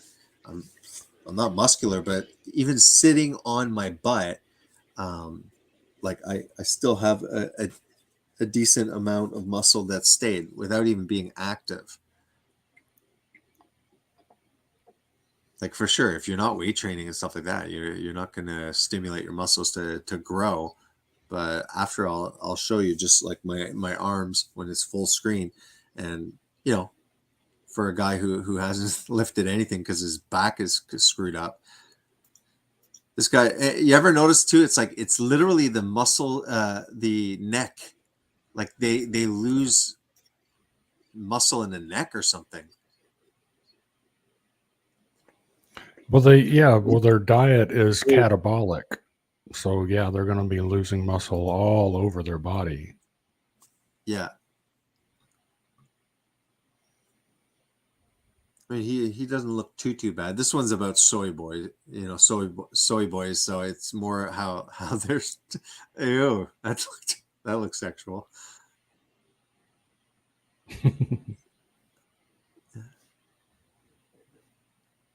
I mean, it's so different from like the typical idea of a man. Not over muscular either, but a decent muscle, like some shoulder muscle and stuff like that. Watch out. Vegans go to vegan. You might pass one of your daily dozen turds. Yeah, I've got a video where I calculated the water that would be, since vegans tend to go poo about 5 to 6 times a day. Yeah. The amount of water that's required to flush throughout the day, we don't have enough water to support that vegan world. Go through it a little faster. Let's listen a little bit. They are mucho dinero, but they are the best. You even have your name on your shirt. How cool are you? Do I? Yeah, I do on this one. That's because of the vegan brain fog, you have to have name tags. It just doesn't stick. Yeah. What's your name again? Whose t-shirt is this?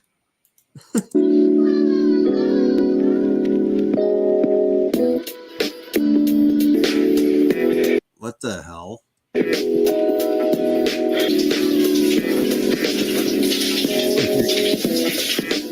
Okay, what the hell is this, Hey, it's Mike here, and today I was getting a little like OnlyFans there going. I, a soy boy, have I been feminized by the lack of meat in my diet? Yes. Not enough dead animals to keep my man engine going. Yes. Not enough infant growth formula, aka cow's milk, to fuel my manliness. Mm-hmm. Does being the founder of the fraternity Soy Beta Beta at Potato U make me any less of a man? Yes. And I'm with Dr. Michael Greger, who... Okay, so Dr. Michael Greger, who didn't finish his residency, we could call him a doctor, has never practiced clinically, went straight out of his residency, whether he even finished and can practice, to advocacy, using an appeal to authority as a doctor. He has a propaganda site. Is it nutritional.org? Anyways, he has and he writes books about how daily dozen, how not to die. He is 100% sarcopenic. To my knowledge, he he's around 40, in his 40s here. I think we could check his birthday in a second. I've known for a long time. Since she was this big. And I just want to ask you a couple questions about the safety of raising vegan kids. Oh no, not more. So I like JD, just for clickbait, I think maybe we should incorporate these kind of shots. I want to see you in the shower, just lathering your body. to start every single morning drinking a quarter gallon of water because I've experimented, and when a quarter gallon of water, that's what you were saying. Yeah, can you imagine a camera in the shower with Garland Farms with the top of his ass showing while he washes his hair? I'm telling you, man, sexy. That's a good move. You're giving them what they want. We'll make it like even more awkward. Like it'll just be me filming you. I'm irritated. I'm not focused, and I just don't have the energy that I have when I drink more water. So I always start with water. Imagine when you're at the point that what you need water to give you energy. I just don't have the energy. I need water.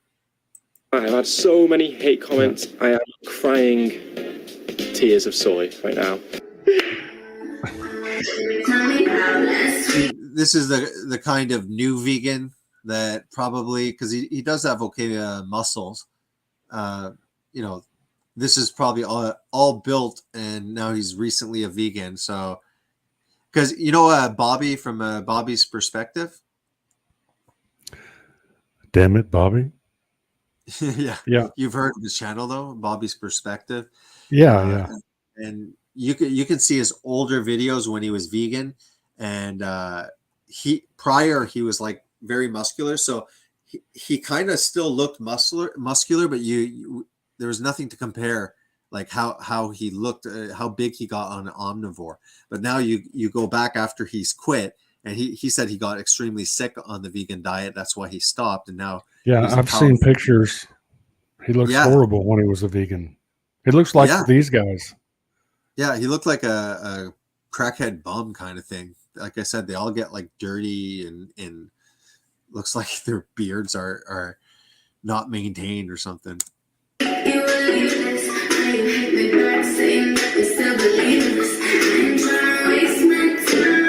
And I usually crap! I was hoping to see a shower scene with that guy. He has the moves.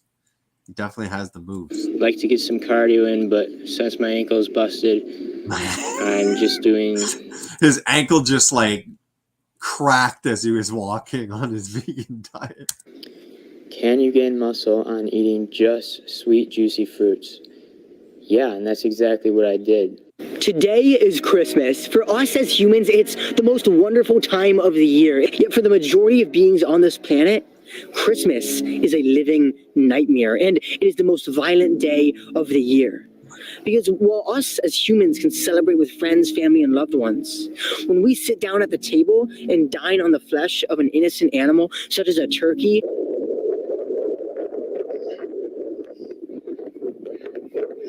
One. Come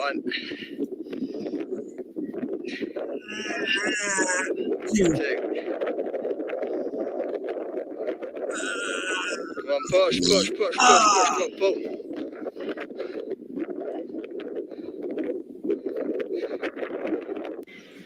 My like 5-year-old does that on the monkey bars when we go to the park.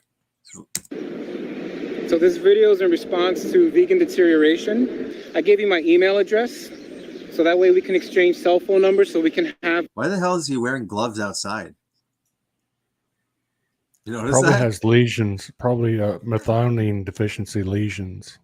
He's showing a picture of him prior to being vegan when he's fat. It's like, yes, when you eat a nutritious diet, a nutrient deficient diet, that it's hard to get calories and nutrients, you're going to lose weight. That you'll look better, but it's a bell curve.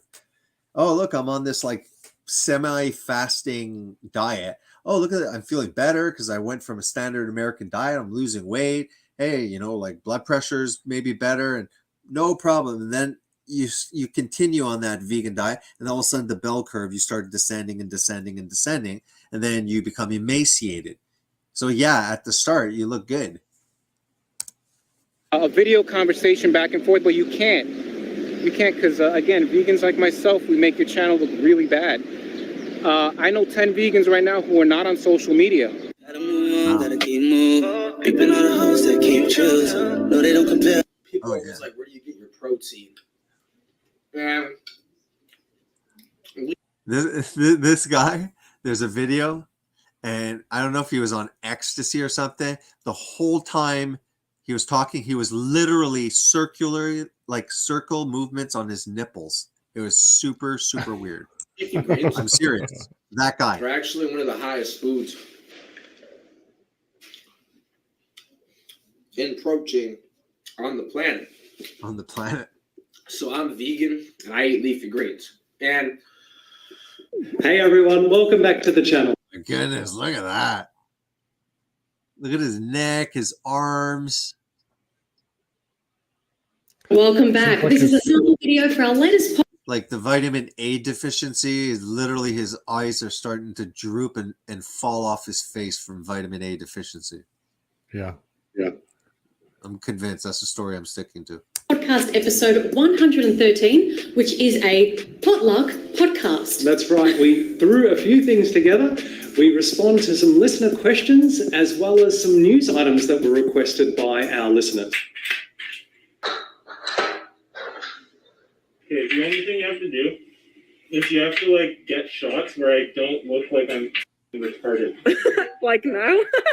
Yeah. Trying to avoid those shots. Good Lord, in their own home wearing a mask. Yeah, for some reason I keep bending. He's not bending his arms. That's cheating. That's like my kid. Okay. That wasn't low enough. Well, Paul, I drink 2 glasses of soy milk every day, and I eat a block of tofu maybe 2 or 3 times a week. Paul, where is your scientific evidence? This makes no sense. Like, Paul, where is the research showing soy consumption has feminizing effects in men? You hear his voice? His voice is Feminized effects in men. What would make you think that? Oh my God. Soy does not have any feminizing effects in men. If soy is feminizing, then show me the fucking evidence, Paul. This makes no sense. Like, Paul, where is the research showing soy consumption has feminizing effects in men? Soy does not have any feminizing effects in men. The dude is a personal trainer in Costa Rica. And this is him now. Holy crap. A year and a half into being vegan. He's eating a fucking flower here. So obviously I'm vegan now, and most people want to know how was that process in the beginning when Christina and I first started dating. My arms. I mean, you could tell that he was previously very fat. So he's probably happy with this weight. You can tell that there and on his stomach there that he was actually pretty damn fat. Again, yeah, you're going to lose weight, but eventually you're going to lose muscle too.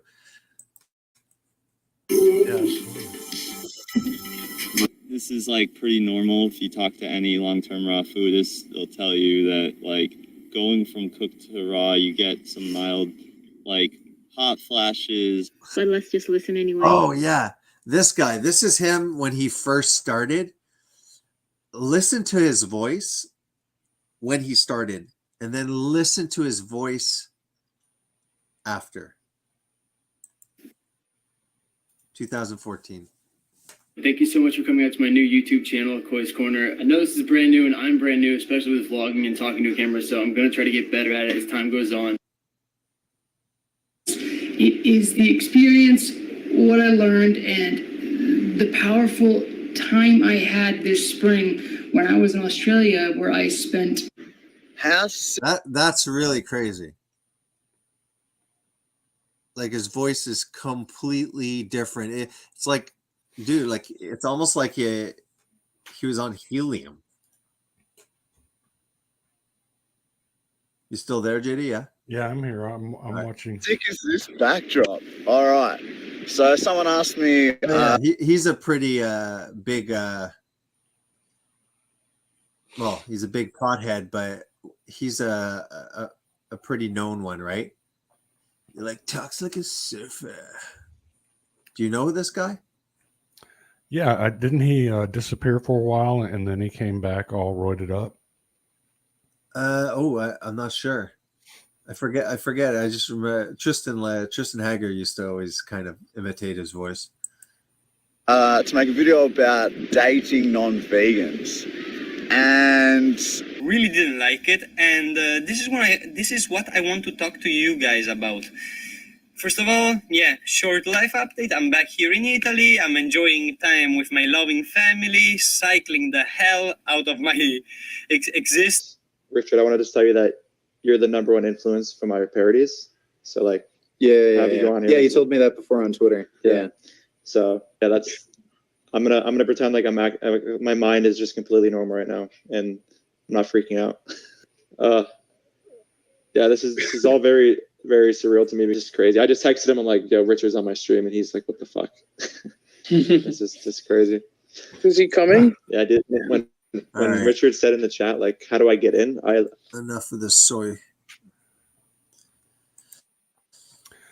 Okay, I'm gonna show you a video of Vegan Gains here.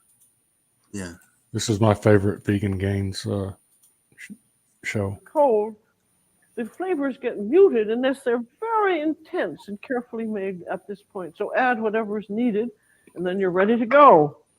So here's our lime mold, and I'm just going to put about a third of that mixture right in there.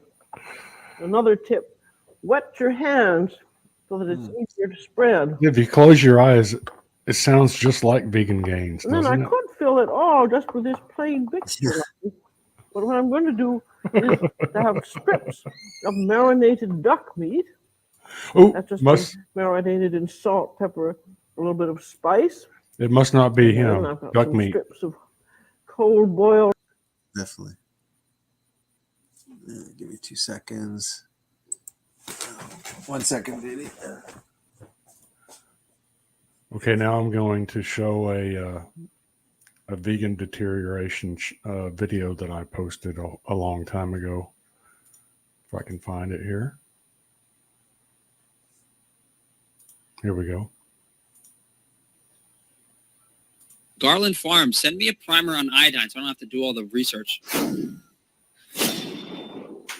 I think he's genuine. I think he's genuinely sorry that he's in this situation. I think he's genuinely sorry that, and genuinely was fearful because of the nonsense that he's been hearing. But if he had more of a backbone, surely he would have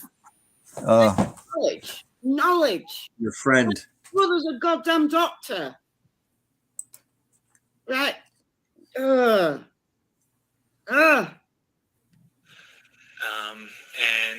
it was amplified by my personal experiences watching people that I know, deteriorating in health, and they were plant-based, right? They were vegan. So there we go.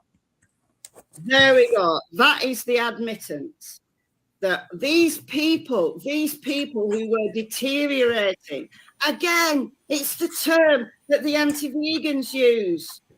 Oh, vegan deterioration. So much that some dickhead has made a bloody channel called it. Who? Name them, John. Name them. Who did you speak to that deteriorated on a plant-based diet? Who? Name them. Once you've committed, because I'm not vegan for health, right? I'm not vegan for health. Veganism is a way of life, and it is something you feel. True veganism, I think, is something you feel. Went to work this morning, lasted an hour, felt absolutely shocking by the time I got there. I just can't describe how ill I feel. I don't know whether it shows in my face or not. So frustrating. Oh God, so by the time I got home, I was so knackered. I had a smoothie, I had some oats and I slept then for 4 hours. I've kind of just lost a day. So what I'm going to do is give you 24 hours in the life of a sick vegan.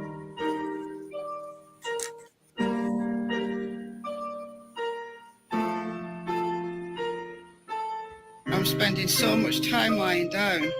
I find that beds are really uncomfortable. Hi guys. If you watch all of my videos, you know I've been sick for a few days. And I'm still sick. I'm still sick.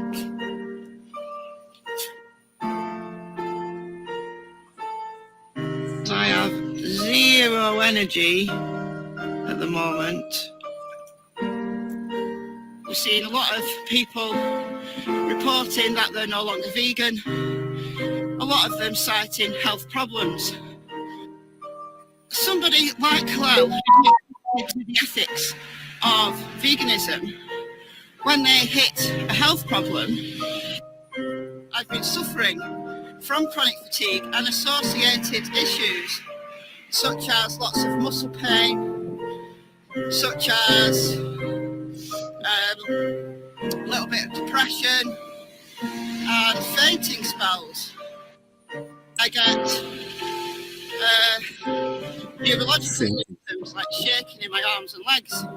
Seizures. As veganism becomes more popular, then just it's a numbers game. It looks like more people are quitting because more people are trying it. That might be true, but they're still quitting.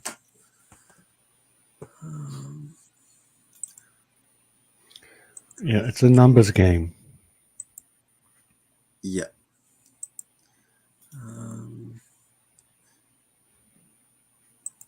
What else can we say about the? Did we go through pretty much the debate? Well, we haven't really. Yeah, there wasn't much to the debate. It was mostly just them trying to stall using, they're basically trying to trap me into another dialogue tree based on whether or not soy protein or soybeans are a soybean meal. Is it a co-product or is it a byproduct? Mm-hmm. It's really a non-issue. What they're trying to claim is that if we abolish livestock, then the soybean industry will deteriorate into nothing, which is absolutely not true, because we would have to replace all of that meat protein, all of that milk protein, all of that fish protein with something.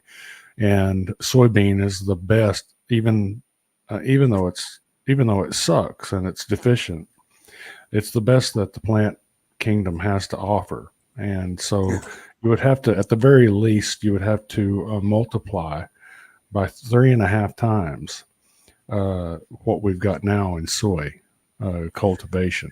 So we'd have to increase it at a minimum 3.5 times, and then you'd have to do a whole bunch more just to replace all of the essential nutrients and other essential amino acids and essential fatty acids that aren't there. So we're talking about an environmental disaster if we were to go vegan, no doubt about it. Not only the fact that geographically there's certain areas that have to rely on livestock because it's just not set up, for plants kind of thing. I just want to see any comments or anything. What was that last comment? It was like a vegan saying something, but it was just on there. Yeah, the scrawny vegans have the same build as hunter-gatherers. Most of you all praise for their diet, LOL. Not all vegans are that skinny unless they're doing some extreme fruit salad diet or something. So can you explain to me how Dr. Greger, McDougall, how those guys who are not extreme fruitarians, why they look like that? Why we just went through a compilation of vegans. Yeah, it's true. I mean, there's scrawny omnivores too, but I think that there's a large quantity of the people showing up on YouTube. Yeah, like for example, like my arms are freaking small too. Like I said, it's been like over 5 years, that I haven't trained, but I'm still not stick arms, and I haven't lifted anything in a while. Now they're gonna make an edit, of me like trying to make muscles, but it's just to show like I don't have stick arms, and I haven't done anything.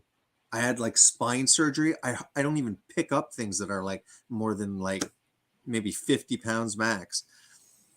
So anyways, just to prove that I'm eating at least what I'm made of, protein, fat, and cholesterol, and I've been able to at least maintain a certain amount of muscle. I think in 5 years, I bet I lost maybe 10 pounds of muscle over 5 years and stuff like that. So I know that I lost muscle because when I got to 180, which I really looked good on, like that was perfect for me. That's some of the pictures that I was proud of, but now when I get to 180, I still feel squishy a bit.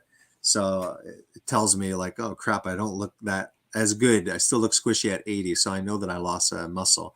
But I'm going to probably start at least just minimally, and we'll see where it goes from there, because I'm doing the weight loss phase, because it's been 8 months that I was inconsistent, put on 25 pounds, and it's cool because you'll see it stays, then it drops a bit, and then it's like it drops, and then all of a sudden it goes back up, and you're like, what the hell, why is it going back up?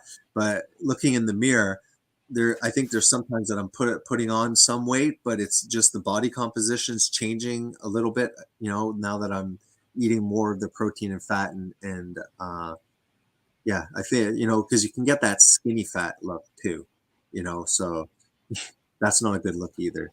So anyways, it's just to say that even me being sedentary, I'm eating a human appropriate diet, and I'm still maintaining some amount of muscle mass, which is not the case, right, in vegans. All right. Well, I'm going to go maybe another 20 minutes maybe, and then I'm going to have to go. Yeah. Are there any people? Hey, Green Goat. Good. Hey, Green Ghost, I'm talking to you. Why don't I see you anymore at the live streams? I miss you. Maybe he'll write something.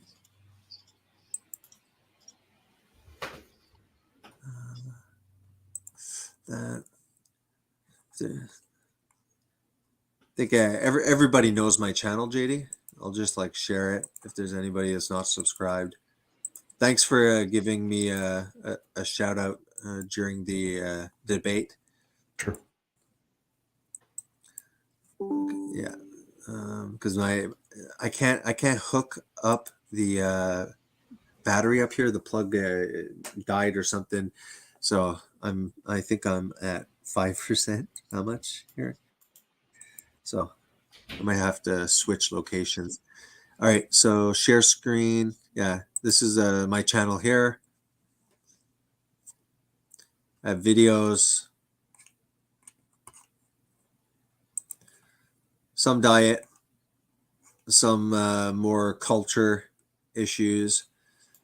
Some of them are a few videos on my faith, Christianity. So there's a wide variety. The older ones are all nutrition, keto, carnivore a bit, talking about those forms of diets. A little bit of anti-vegan stuff too. Veganism, debunking veganism. That's it. That's my channel. I'm gonna sneak downstairs. If anybody's wondering, the Christmas tree is now down. Remember the Christmas tree? People were asking, like, dude, like, what the hell? Like, I started getting insecure about it, It's like I'm like, I never experienced like Christmas tree shaming, and we're a minority in that community, but it hurts. It really hurts when people point out the Christmas tree. Let's listen to Jeremy's opening statements. Jeffrey? Yeah. Yeah. Be some good comedy. Go ahead. Challenger in this. Yeah. I'm going to let you open first, but that's good because you have to close last. So go ahead whenever you're ready. All right. In our first debate, JD spent 90% of the 2 hours we had here trying to convince us that the soy industry is driven by the human consumption of soy oil. He said that soy oil came first and that the meal was a worthless byproduct that used to be burnt.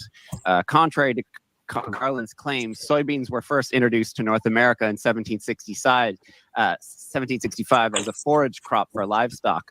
For the next 155 years, the crop was grown primarily for a forage crop for livestock.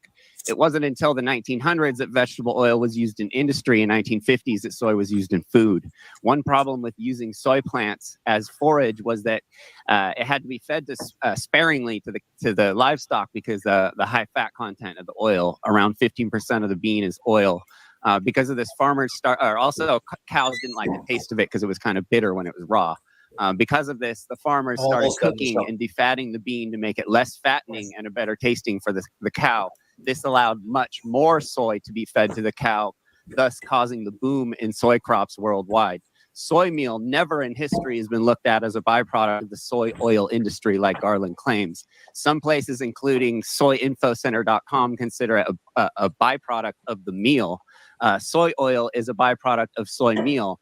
From the animal agriculture industry. Therefore, the responsibility of the crop deaths fall on the animal ag industry. It is a byproduct, or at best, a co-product. The amount of soy oil in the world is based primarily on demand for soy meal for the animal agriculture industry. There's no unique attributes to soy oil compared to the other plant-based oils, meaning there is zero specific reason to demand a soy oil, specific soy oil. There's no reason to expect the demand for a specific soy oil. And so what they've done is they've tried to narrow the scope of consideration down to just oil. And they're not facing the fact that if you abolish livestock agriculture, you're going to be abolishing a gargantuan, a huge farking amount of protein that's going to have to be replaced. A demand of vegetable oil would be filled by any other, likely more sustainable plant oil. Just stop for a second. Instead of producing soy to turn into oil. Garland's constant. Yeah. Okay, so he's allowed to project into the future and say, "Oh, you know what? Like we could use another crop." As if that crop won't be exactly the same destructiveness. Like it is basically the same. So he's allowed to project into future and say, in my vegan utopia, we wouldn't be using talk less loud, the baby's sleeping. In a vegan world, in a vegan utopia, we wouldn't use soybean. We could use something else. So he's allowed to project into the future, restructure, the whole food chain. But again, you are not allowed. It's not valid when you say, I agree. We don't need the soya crop. We can feed them other crop like grass. You did mention that in the debate. You said we could, regenerative and stuff like that. So they're not looking for solutions.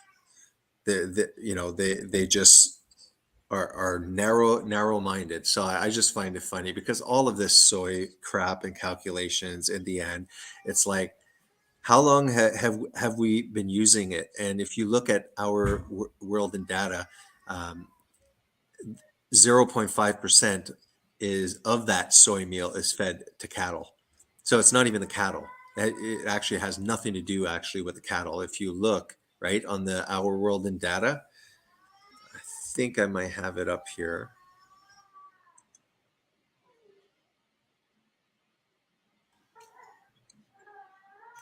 Sorry. It's probably right at the start. Here, I'll just share the screen.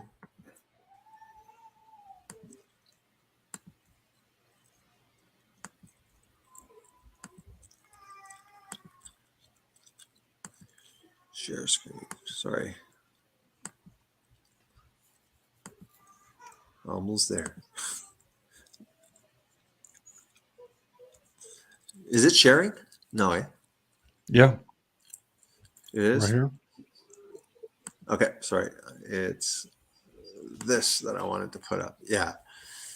So again, when we look at the world soy, is it used for food, fuel, or animal feed? We see that over here, the soybeans are processed to soy cake for feed. When we look at this animal feed, beef is 0.5%. So I might be jumping to conclusions, but I have a feeling the vegans in their mind are, when they talk about livestock, they're actually talking about cattle. But in reality, it's poultry and pigs that have the largest amount. And pigs are omnivores. They don't necessarily have to eat this feed. So just saying. There is other things talking about it as a byproduct. We see here direct animal feed and direct human feed. Everything is very low. Everything here is processed animal feed, biofuels, and vegetable oil. The more recent ones, as I put a few new slides, let me check from the end. Here it says the term soybean meal was first used in 1912 to refer to deflated meal resulting from the solvent extraction of soybean. But from 1924 until 1925 was largely replaced by several closely related, longer but more precise terms containing the word meal, oil meal. The whole point is, I think what you were trying to get at with the co-product and stuff like that, even to the point that you were tired enough with the damn semantics that you were like, I could care less if it's a co-product. You call it a co-product, call it a byproduct. It doesn't really matter. It seems to almost fit. It fits definitely the definition of byproduct. And maybe now we can consider it a co-product, but when it was first used, like they said, it was a forage that was extremely limited use. They weren't able really to suck out the fat until industrialized solvent extractors and stuff were invented. Sorry, I lost my train of thought. Vegan debate tactics. Are there any questions on the chart? They don't break it down. They only reference the middle section as a whole. Yeah. Yeah, the vegans need to have a response to let's project into the future a vegan world. Tell us where you guys are going to get the protein and replace the protein lost by the livestock in your paradigm. How is that going to be restructured, and how can you say that all of that soy will disappear if soy is one of your best what you call complete proteins? And all the other ones, I think buckwheat's another weak complete protein that they like to refer to. But like you said, it's not comparable. So tell us how you're going to remove all of that protein. We're not talking about just the nutrients. Forget the nutrients, just protein. So you really think that soy will be reduced, like sunshine, good intentions? What's feeding you guys the protein? Like, come on, it's almost calling. They're just gaslighting. Like, how can you not say, well, we're going to have to increase these crops for protein? And again, well, I think no manure. I think Vegan Gains essentially confessed to that, because he and Jeffrey were bragging that soybean meal could be altered so that the protein could be consumed by humans. So they're actually arguing in favor of my argument, which is that abolishing livestock agriculture isn't going to, and that's the whole crux of the argument. I mean, that's the whole foundation of this argument is, going back to the first debate that I had with Allie, Jeffrey's girlfriend, where she's the one that wears the pants in the family. And I had this debate with her, and I asked her the question multiple times. She would not answer it. But the question was, if we abolish livestock agriculture, by what percentage is that going to reduce the harmful and destructive soybean cultivation industry? Yeah. And they wouldn't answer that question. And now they're speaking out of both sides of their mouth. The same individual, whether it's Vegan Gains or Jeffrey, both of them will say, well, if we get rid of, actually, to be fair, I haven't heard Vegan Gains make this argument, but Jeffrey has, and so has Chris Hines, make the argument that if we abolish livestock agriculture, then that will effectively get rid of the entire soybean industry, because now the soybean meal won't have a market. Yeah. Yet Jeffrey and Vegan Gains have made the argument that soybean meal could be processed to extract the soybean protein isolate and make that available to humans. And that's why I made that graph, is because I knew that's where they were going to go, which is the answer to the question is no. Abolishing livestock is not going to decrease soybean cultivation. It's going to increase it exponentially, because all of that animal protein is going to have to be somehow replaced. And the best bet on replacing at least a portion of it would be with soybeans, but you'd have to more than triple the amount of harmful soybean factory crop agriculture in order to even get started doing that. Yeah. So there's no way that abolishing livestock is going to decrease the amount of soybeans being grown. That was the original argument. And so they're trying to abandon the original argument by bringing in this non-issue of, hey, is it a byproduct or is it a co-product? Can we play this semantics game so that we can distract the population from what the real issue is here? Because every time they point at something that's harmful about livestock agriculture, it's because of some association that livestock agriculture has with the destructive crop agriculture. And so when you remove destructive crop agriculture from the picture and say, okay, now what harm is being done by livestock, they can't give you an answer. And that also goes to this claim that they keep making, that regenerative rotational grazing agriculture is not scalable. What do you think that before the Industrial Revolution and before the European settlement of the North American continent, what do you think that we had here? What do you think was roaming the plains? It was mostly prairie grass.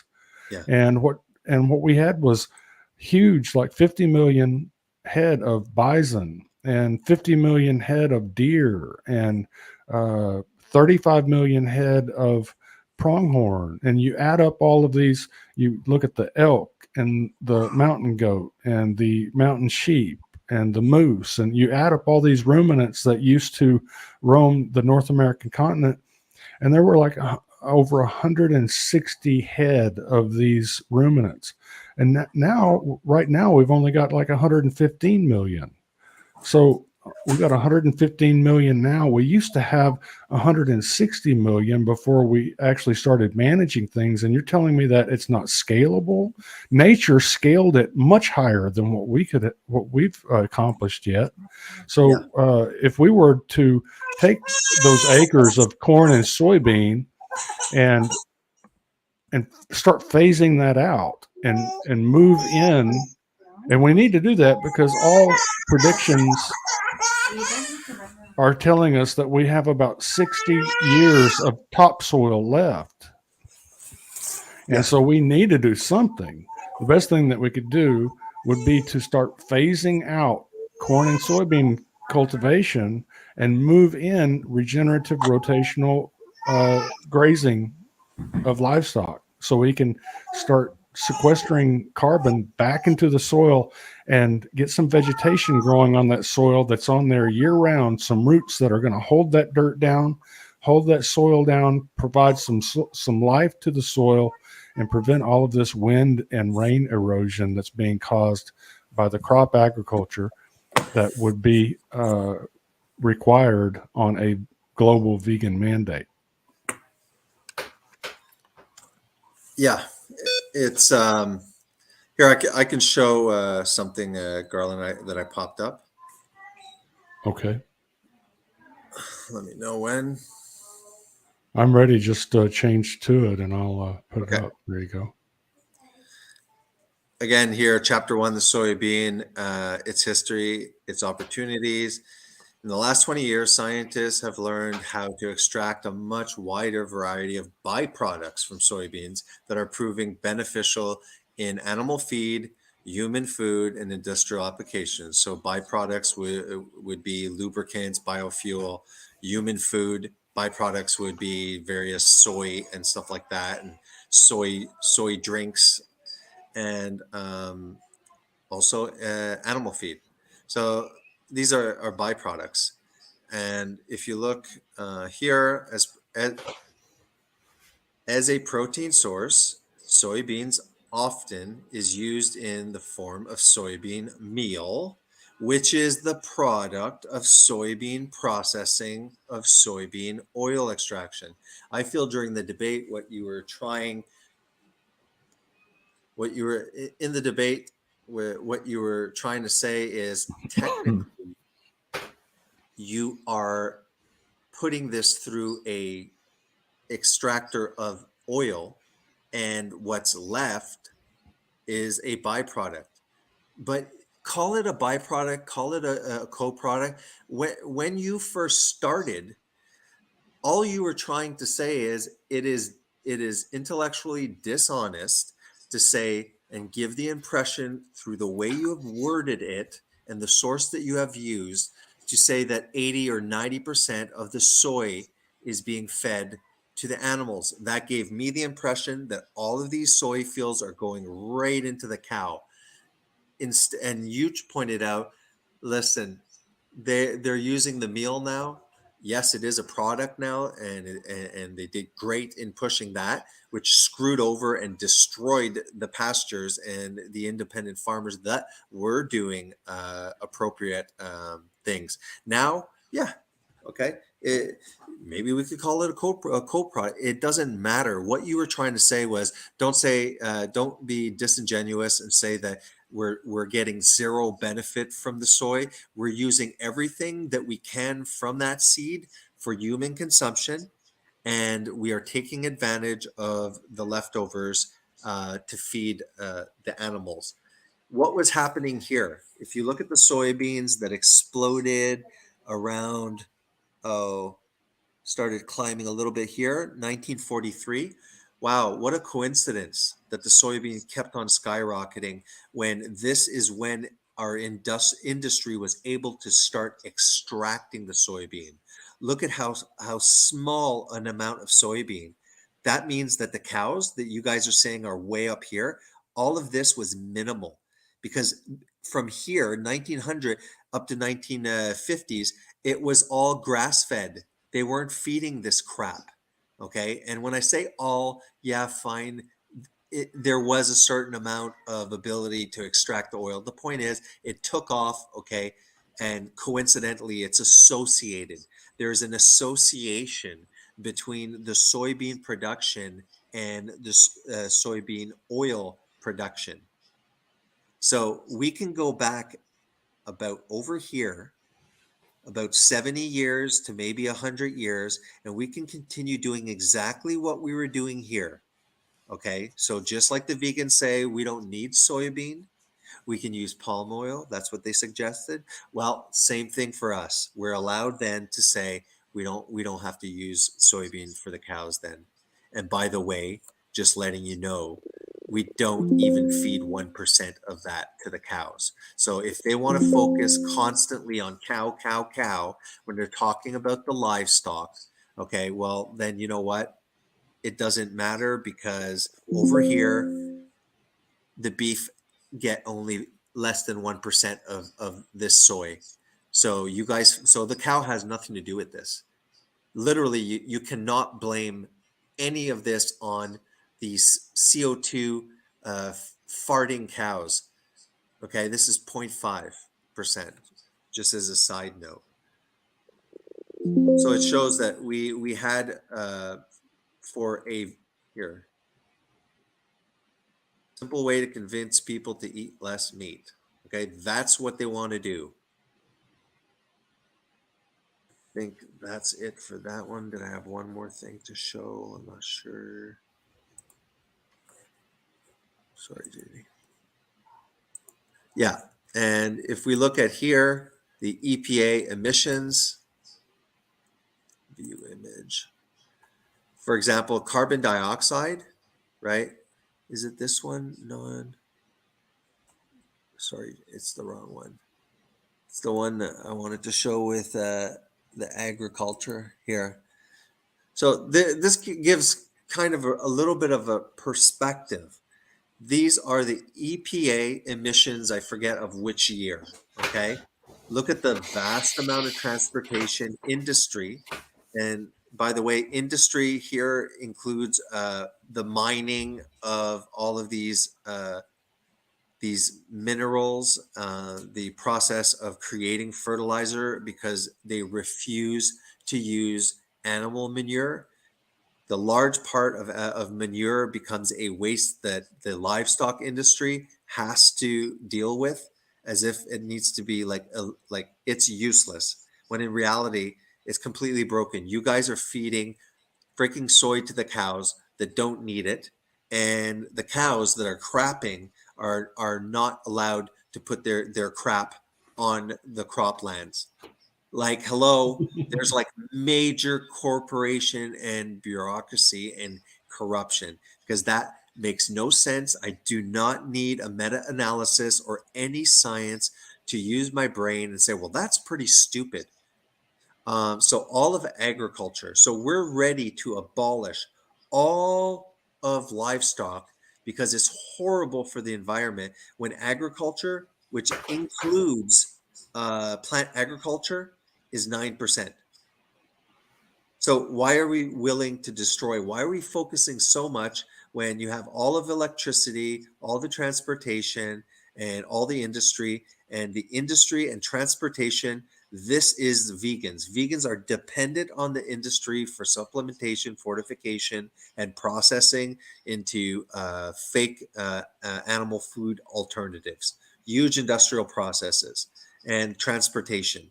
Not that the cows aren't being transported, but the plant is not being acknowledged. That's the problem. Most of what you're debating, JD, is just setting it straight and basically saying, hey, wait, this is a misrepresentation. We acknowledge the broken industry, which is on both sides. And that's pretty, I hope that makes sense. No, it makes sense. Speaking of things that don't make sense, I think this is, we've got a vegan in the comments section. Windows 97 says soybean agriculture would decrease because the soy would be used for direct human food. Pigs have a 3-to-1 feed ratio, meaning 3 times the amount of soy to produce the same calories of pork. Now, notice he's saying calories. There's another vegan going on about calories. And again, I think this is why vegan parents end up in prison, because the vegan influencers are talking about calories when humans, like you've said many times, Jason, we're drowning in calories. What we're lacking is essential nutrients, and people are eating low quality, empty calories. We've got enough of that. What we need is more essential nutrients. But Addressing this false statement by this vegan that goes by Windows 97 that soybean agriculture would decrease. I'm showing you this graph again. The yellow bar represents all of the soy protein that's being produced right now. So take all of the world's soy, and that's the protein that's being produced. The red bar is all of the protein that we're consuming as a human race on the earth annually. So annual protein consumption on the left in the red, and then annual soy protein production on the right. Yeah. So you would have to admit by looking at this graph, there's no two ways around it. It would only increase soy production by more than 3 times. So we're talking about a complete destruction of the Amazon. If you were to mandate a global vegan culture, a global vegan society, you would have to cut down all the trees. You would have to mine all the phosphorus. You'd have to mine all the potassium. You would have to use all the petroleum to make nitrogen fertilizers. And we would have increased. Right now, the oceanic dead zones are being caused primarily by the soy and the soybean and corn industries. Yeah. In fact, I think I've got that information up. Let me see if I can pull that up. Sure.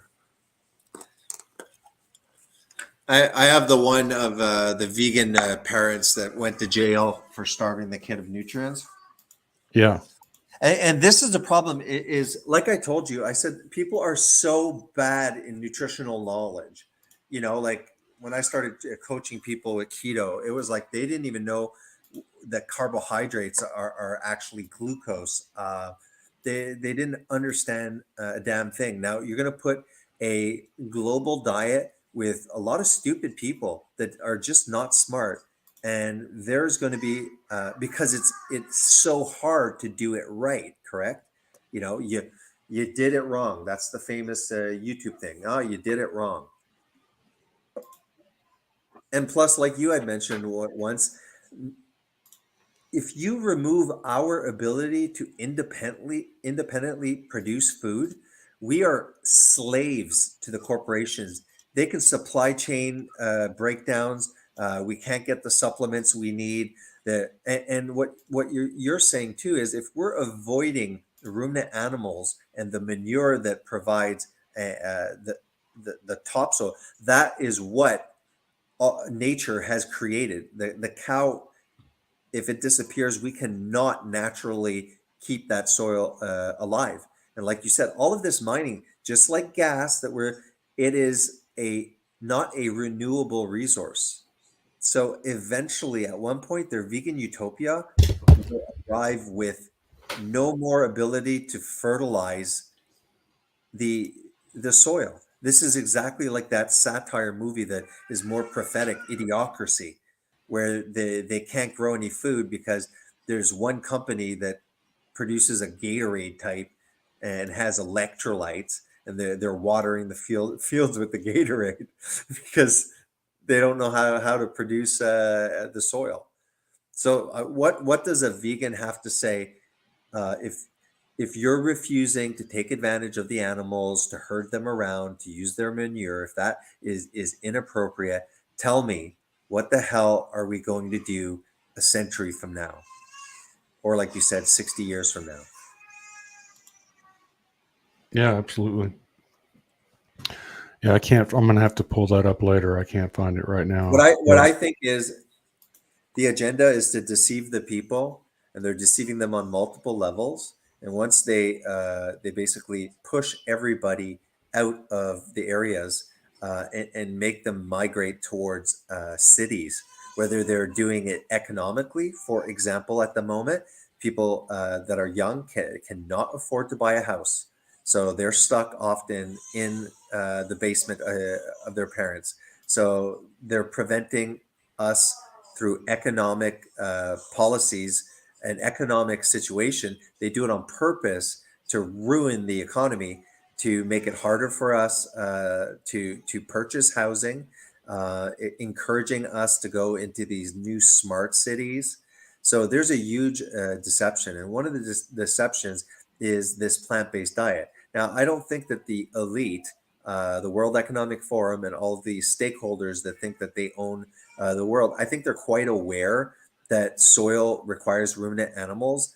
I think that they're not going to eliminate it, but they'll reduce it with the knowledge that once we are stuck in feedlots, which I call smart cities, that are surveyed like China with cameras and facial recognition, the ruminant animals will graze and will be allowed to roam the planet. I think that that's what's going to happen.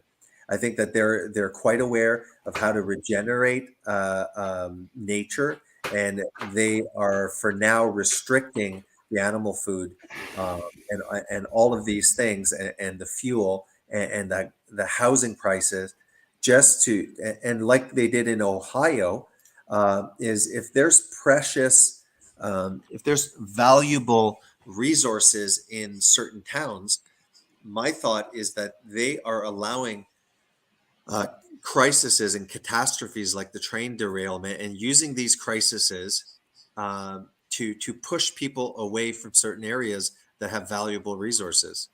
So it's basically squashing independent, small family entrepreneurs.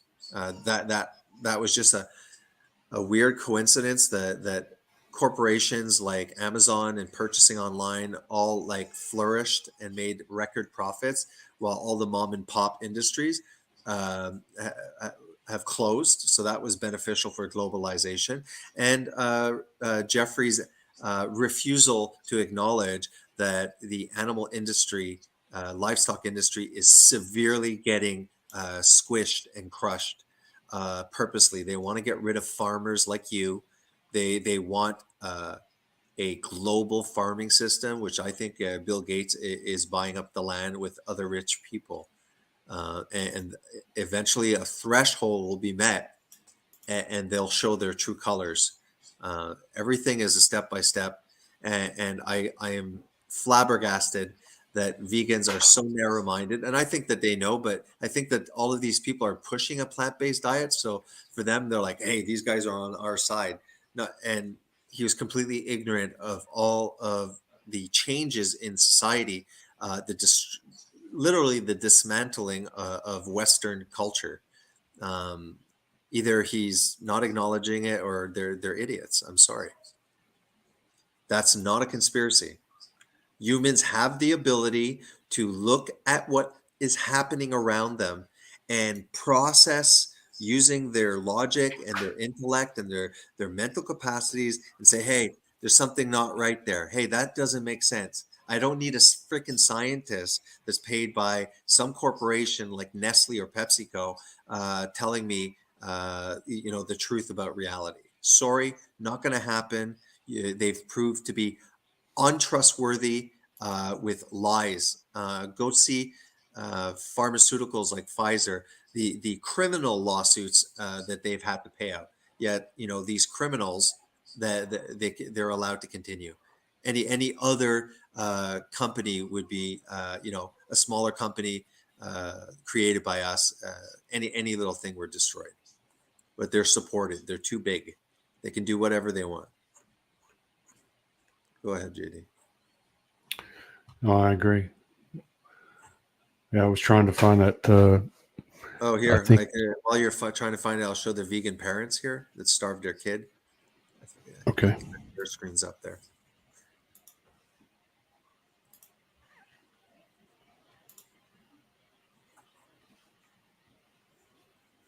Let me know when it's up. It's up. All right. So here, vegan parents who starved their baby of nutrients avoid jail. Vegan parents who starved their baby of nutrients so badly the infant developed brain damage have avoided jail.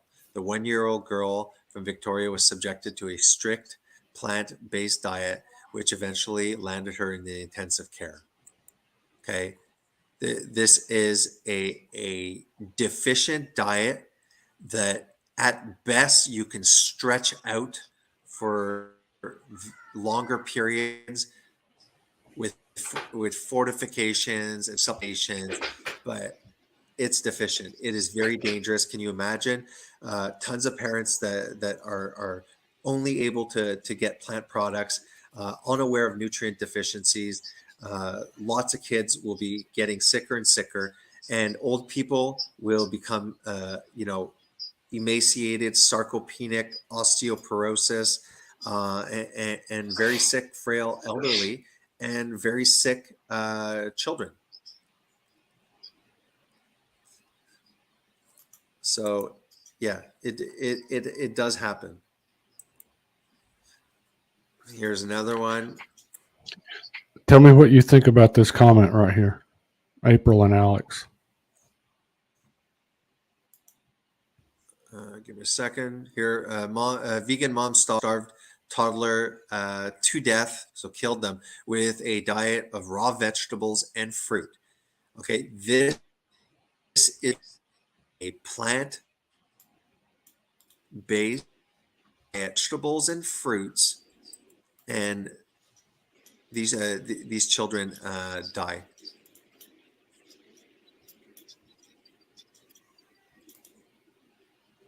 All right, that's enough for me. Go ahead. You wanted to show something? I've pinned the comment up on the page. It's a criticism of my performance. All right, go ahead. It says, Garland, the first debate, you crushed them, no doubt. But this time you looked unprepared. And also you were too soft on him. Do you think I was unprepared? Well, you weren't unprepared, but he was definitely not allowing you to speak. I know that you had mentioned that. You said, because I remember I told you, I said, you know what? Don't let them tie you up in semantics. If they're going to focus on one thing, I said, just plow through it. Just go to the next subject. You did say, I'm going to if he overspeaks me, I'm going to let him show his character. I don't know. Obviously, I'm biased because I'm on your side, but if we do a review, you'll see that you literally had a few words, boom, it would stop. You start a few words, boom, it would stop. He came in much more aggressively, and like I mentioned, I think that if Andrew would look back, he'd realize that, like, no, you were being interrupted constantly. Yeah, it was exactly like that other guy there that was screaming at you at the end of that debate there. Synth, I think, or something, his name, just screaming, "You're a liar, Garland, the Sikkim denier." Yeah. I think the reason, my guess on why Andrew was giving them free rein to interrupt me like that was because the debate before that, it was a 2-against-1. It was 2 vegans against me. And so they also had planned this to trap me in this dialogue tree. And Andrew, he says that he saw that coming. So he wanted to pair me with someone that was versed on debating philosophy. And so they, he didn't tell me that this guy Jim Bob was going to be joining me as a partner, so to speak. And I think that he caught a lot of flack for that, for being biased. So I think he was trying to kind of swing the pendulum back the other direction a little bit with this debate by allowing them to. In fact, I think he called me. I think Andrew actually called me in line. He disciplined me for interrupting, and I think that someone had done the math on it, and I think I think I had like 4 instances of interrupting the vegans last night. And by last count, there were like 30 cases of Jeffrey interrupting me. So the interruptions were heavy-handed on Jeffrey's part. And, you know, what do you do?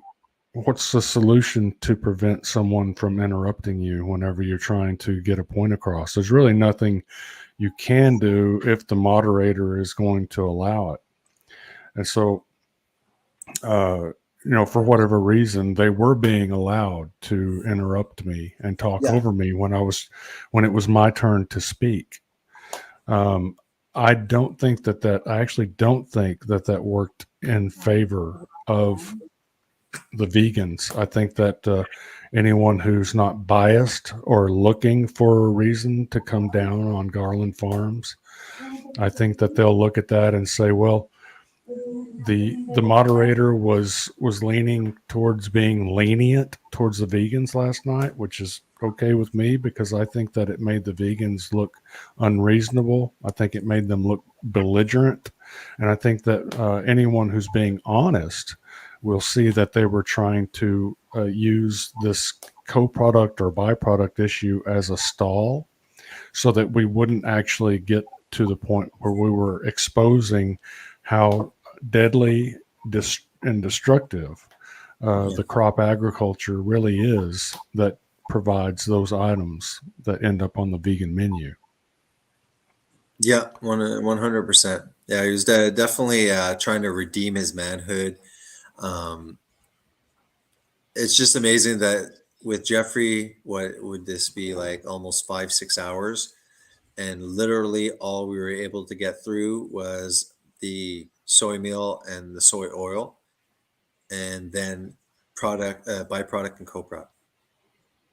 It's like, really, that's where we got to. So it's, again, just tying up in semantics. But again, I really disagree. In the Crucible debate, you should be allowed to say whatever you got to say with him muted and then back and forth. He should have been muted. If he was constantly interrupting, you should be allowed, 2 or 3 minutes to respond. He wasn't accepting your response. He really started getting nervous, and you're not allowed, and like you're showing Google, it's like, what's wrong with freaking Google? Like I am telling you it's a byproduct. You are calling me a liar about it. So what else do you want me to do here to show? So I think he a couple of times you could tell when he was trying to change the subject, like he'd go off onto the next subject, which was quite telling. This vegan, I'm going to pin his another comment of this individual up here, the Windows 97 vegan, says just use human fertilizer. There's a plant in Cali that already processes human waste into manure. First of all, these processing all of the human manure would be so energy, would consume so much energy, because one of the reasons that we can't use manure to human manure to fertilize our crops is because the human population right now is so heavily drugged that it's already a problem in the environment. As you see here, drug pollution or pharmaceutical pollution of the environment with pharmaceutical drugs and their metabolites, it reaches the aquatic environment, groundwater, rivers, lakes, and oceans. So, you have to know, if you look carefully, you see that one of the industries that's really pushing the vegan movement is the pharmaceutical industry. And I can certainly see why they would have a strong desire for a global vegan population, because it's just going to make everyone sick. And then, of course, instead of addressing the missing essential amino acids and other essential nutrients, they'll just mask the symptoms of whatever disease that diseases that we're developing as a result of this deficient vegan diet, and then we'll be even more drug laden, and our manure will be even more saturated with drugs. And the problem with it isn't just that it's in the environment, but it's also going to be harming animals. So there's lots of endocrine disruptors and other things. Like right here, it says aquatic life is swimming in a cocktail of antidepressants, amphetamines, birth control, and antihistamines. So there's oh, sorry, continue. Sorry. Yeah, we're not even using human manure, human wastes as fertilizer right now, and we're already harming wildlife. We're already killing animals and causing, disrupting their biology. So, what these Windows 97, these types of vegan solutions are always, nail them down and look at them hard. You'll see that they're always actually part of the problem that we've already gotten. They're actually trying to amplify whatever problems we're already facing. Yeah, I've seen small scale human poop converters, able to produce a little bit of energy and purifying the liquid into drinkable water. That's the one where Bill Gates was drinking the poo water and stuff like that. That's very small scale. Again, like you say, large scale, it just doesn't make sense. I would assume, like, there must be a difference between an animal that is an herbivore crapping and a human that's an omnivore and stuff like that. It must be, because it seems to me manure, there's no issue with spreading that, the cow waste, but whenever there's human crap all over the place, disease would flourish, wouldn't it? I mean, I don't think we're dealing with the same kind of crap. The difference is in the microbiome. The microbiome of a cow's rumen is exactly what you would want to fill the microbiome of a healthy soil. And the human microbiome is not the same as healthy soil. There are some overlap. I'm not going to lie. There's some overlap, but ideally, a ruminant's microbiome is exactly what you want in the soil. Go ahead. Okay. Again, this is something that we pop up often, but again, talking about nutrients, again, projecting forward with the vegan utopia. These are things that need to be taken into consideration when they talk about beta carotene. That's a precursor to retinol. When you eat animal food, you get retinol. That's the active form of vitamin A that the body uses. And the absorption of beta carotene from plant sources range from 5 to 65%. So there are people that will be pushed in this vegan utopia that will be trying to attain vitamin A to prevent a deficiency, which is quite serious. Some will only absorb 5%. So these people, whether it's genetically or eventually as they age and health situations, will be extremely deficient in vitamin A. Well, you know what? I'm gonna finish in about 5 minutes. Oh yeah. I can go on the table too, but I was planning on stopping soon. Yeah, we'll stop soon, or I'll stop soon. You can continue. Yeah, we're going to wrap it up soon.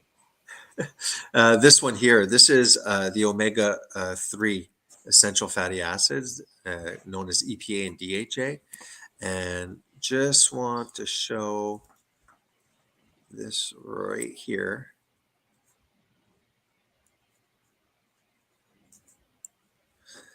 More specifically, most studies in human have shown that whereas a certain, though restricted, conversion of high doses of ALA to EPA occurs, conversion to DHA is severely restricted. the use of ALA labeled with radioisotopes suggested that with a background diet of high saturated fat, which vegans are fat phobic, and the vegan utopia will be completely against saturated fats, cholesterol, and things like that. So this is, if you take saturated fat, the conversion to long chain metabolites is about 6%. So you're losing 94%. That's for EPA, and 3.8 for DHA.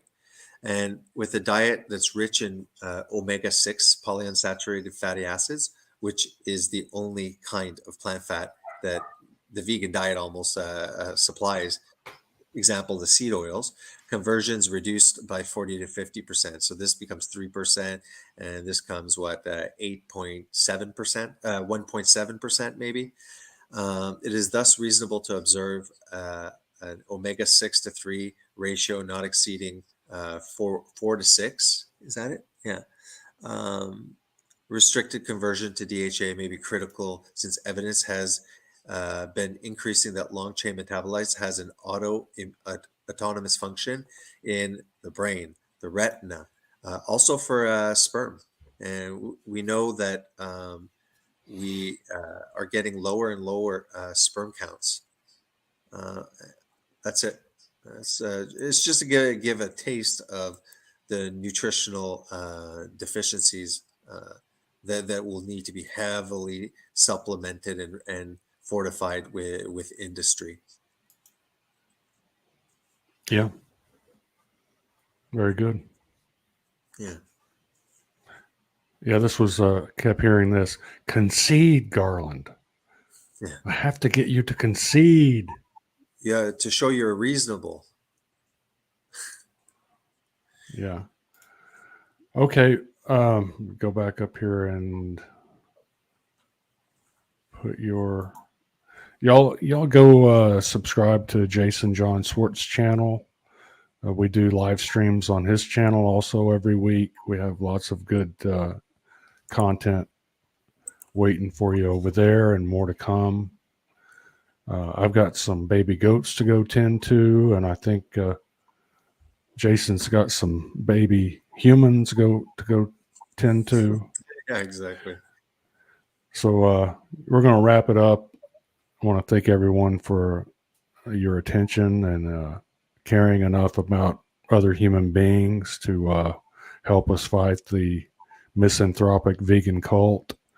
And if you haven't yet, go over to the Crucible and watch the debate that I had last night with Jeffrey Phillips.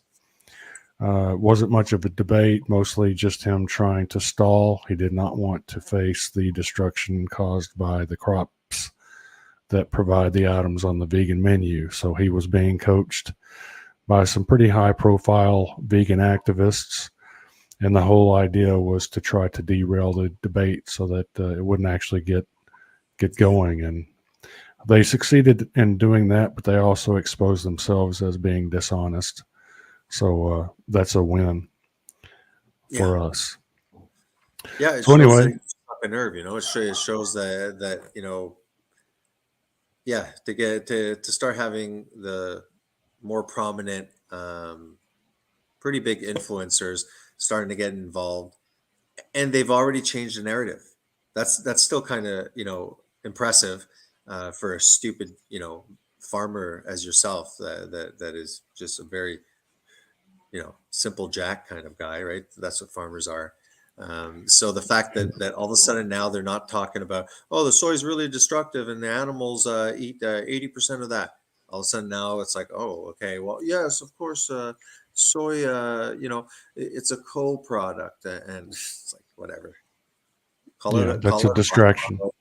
Call it a byproduct. Call it a co-product. Again, it was semantics. Multiple people were like, so what's the point? Like, call it a co-product, byproduct. Chicken, what came first, the chicken or the egg? But we see that technically it's a byproduct because soy meal is a byproduct of the extraction process. You'll always have to extract oil first to be able to feed that to animals. Chicken and egg, right? It's always oil. this is a byproduct of oil. That's why it exploded in the 40s when they started, feeding humans and feeding us the oil that makes us sick, and feeding the cows the soy, which is not optimal and would make them sick long term. Like Yeah. these cows, if they were not being slaughtered after a certain time and just progressed, they would die probably. We're going to have to do an episode focusing on that co-product versus byproduct, just to clear the air on that, so that even people that are on our side can understand. But I'll sum it up real quickly. The soybean oil is the co-product, and the soybean meal is the byproduct, because the soybean oil is that's what they're trying to extract. That's like I said many times last night, the soybean oil goes for about 90 cents a pound, and the soybean meal goes for about 15 cents a pound. So obviously, the more oil they can get out of every soybean, the more money they're going to make. That doesn't mean that they don't make a lot of money off the meal, but the definition of byproduct and co-product are that the soybean oil is the co-product and the soybean meal is the byproduct. It all boils down to how they're manufactured. Has nothing to do with the profit, how much overall gross profit they're bringing back. And that's what the vegans were trying to argue, was that it was based on gross profit. And it has nothing to do with that. It has to do with net profit and the manufacturing process. Yeah. And I'll finish with this before I leave. If they're allowed to imagine into the future that their paradigm, their idea is that they wouldn't use soy, then why can't we use our imagination and our pipe dream and say, well, I agree, cows shouldn't eat soy. If you're allowed to say, once we become vegan and compassionate, we won't do that. We won't use the soy that way. It's like, okay, so once we get what we want in our omnivore utopia, then we're allowed to say the same thing. Well, we wouldn't use the soy. There, problem solved. Yeah. All right, I'll let you go, JD. All right. Good night, Jason. Thanks for coming. Right. Yeah, no problem. See you guys. And I'm also going to wrap it up. I have work to do outside. Thank you all for coming. Love you all. Thanks for your support. And we'll see you next time.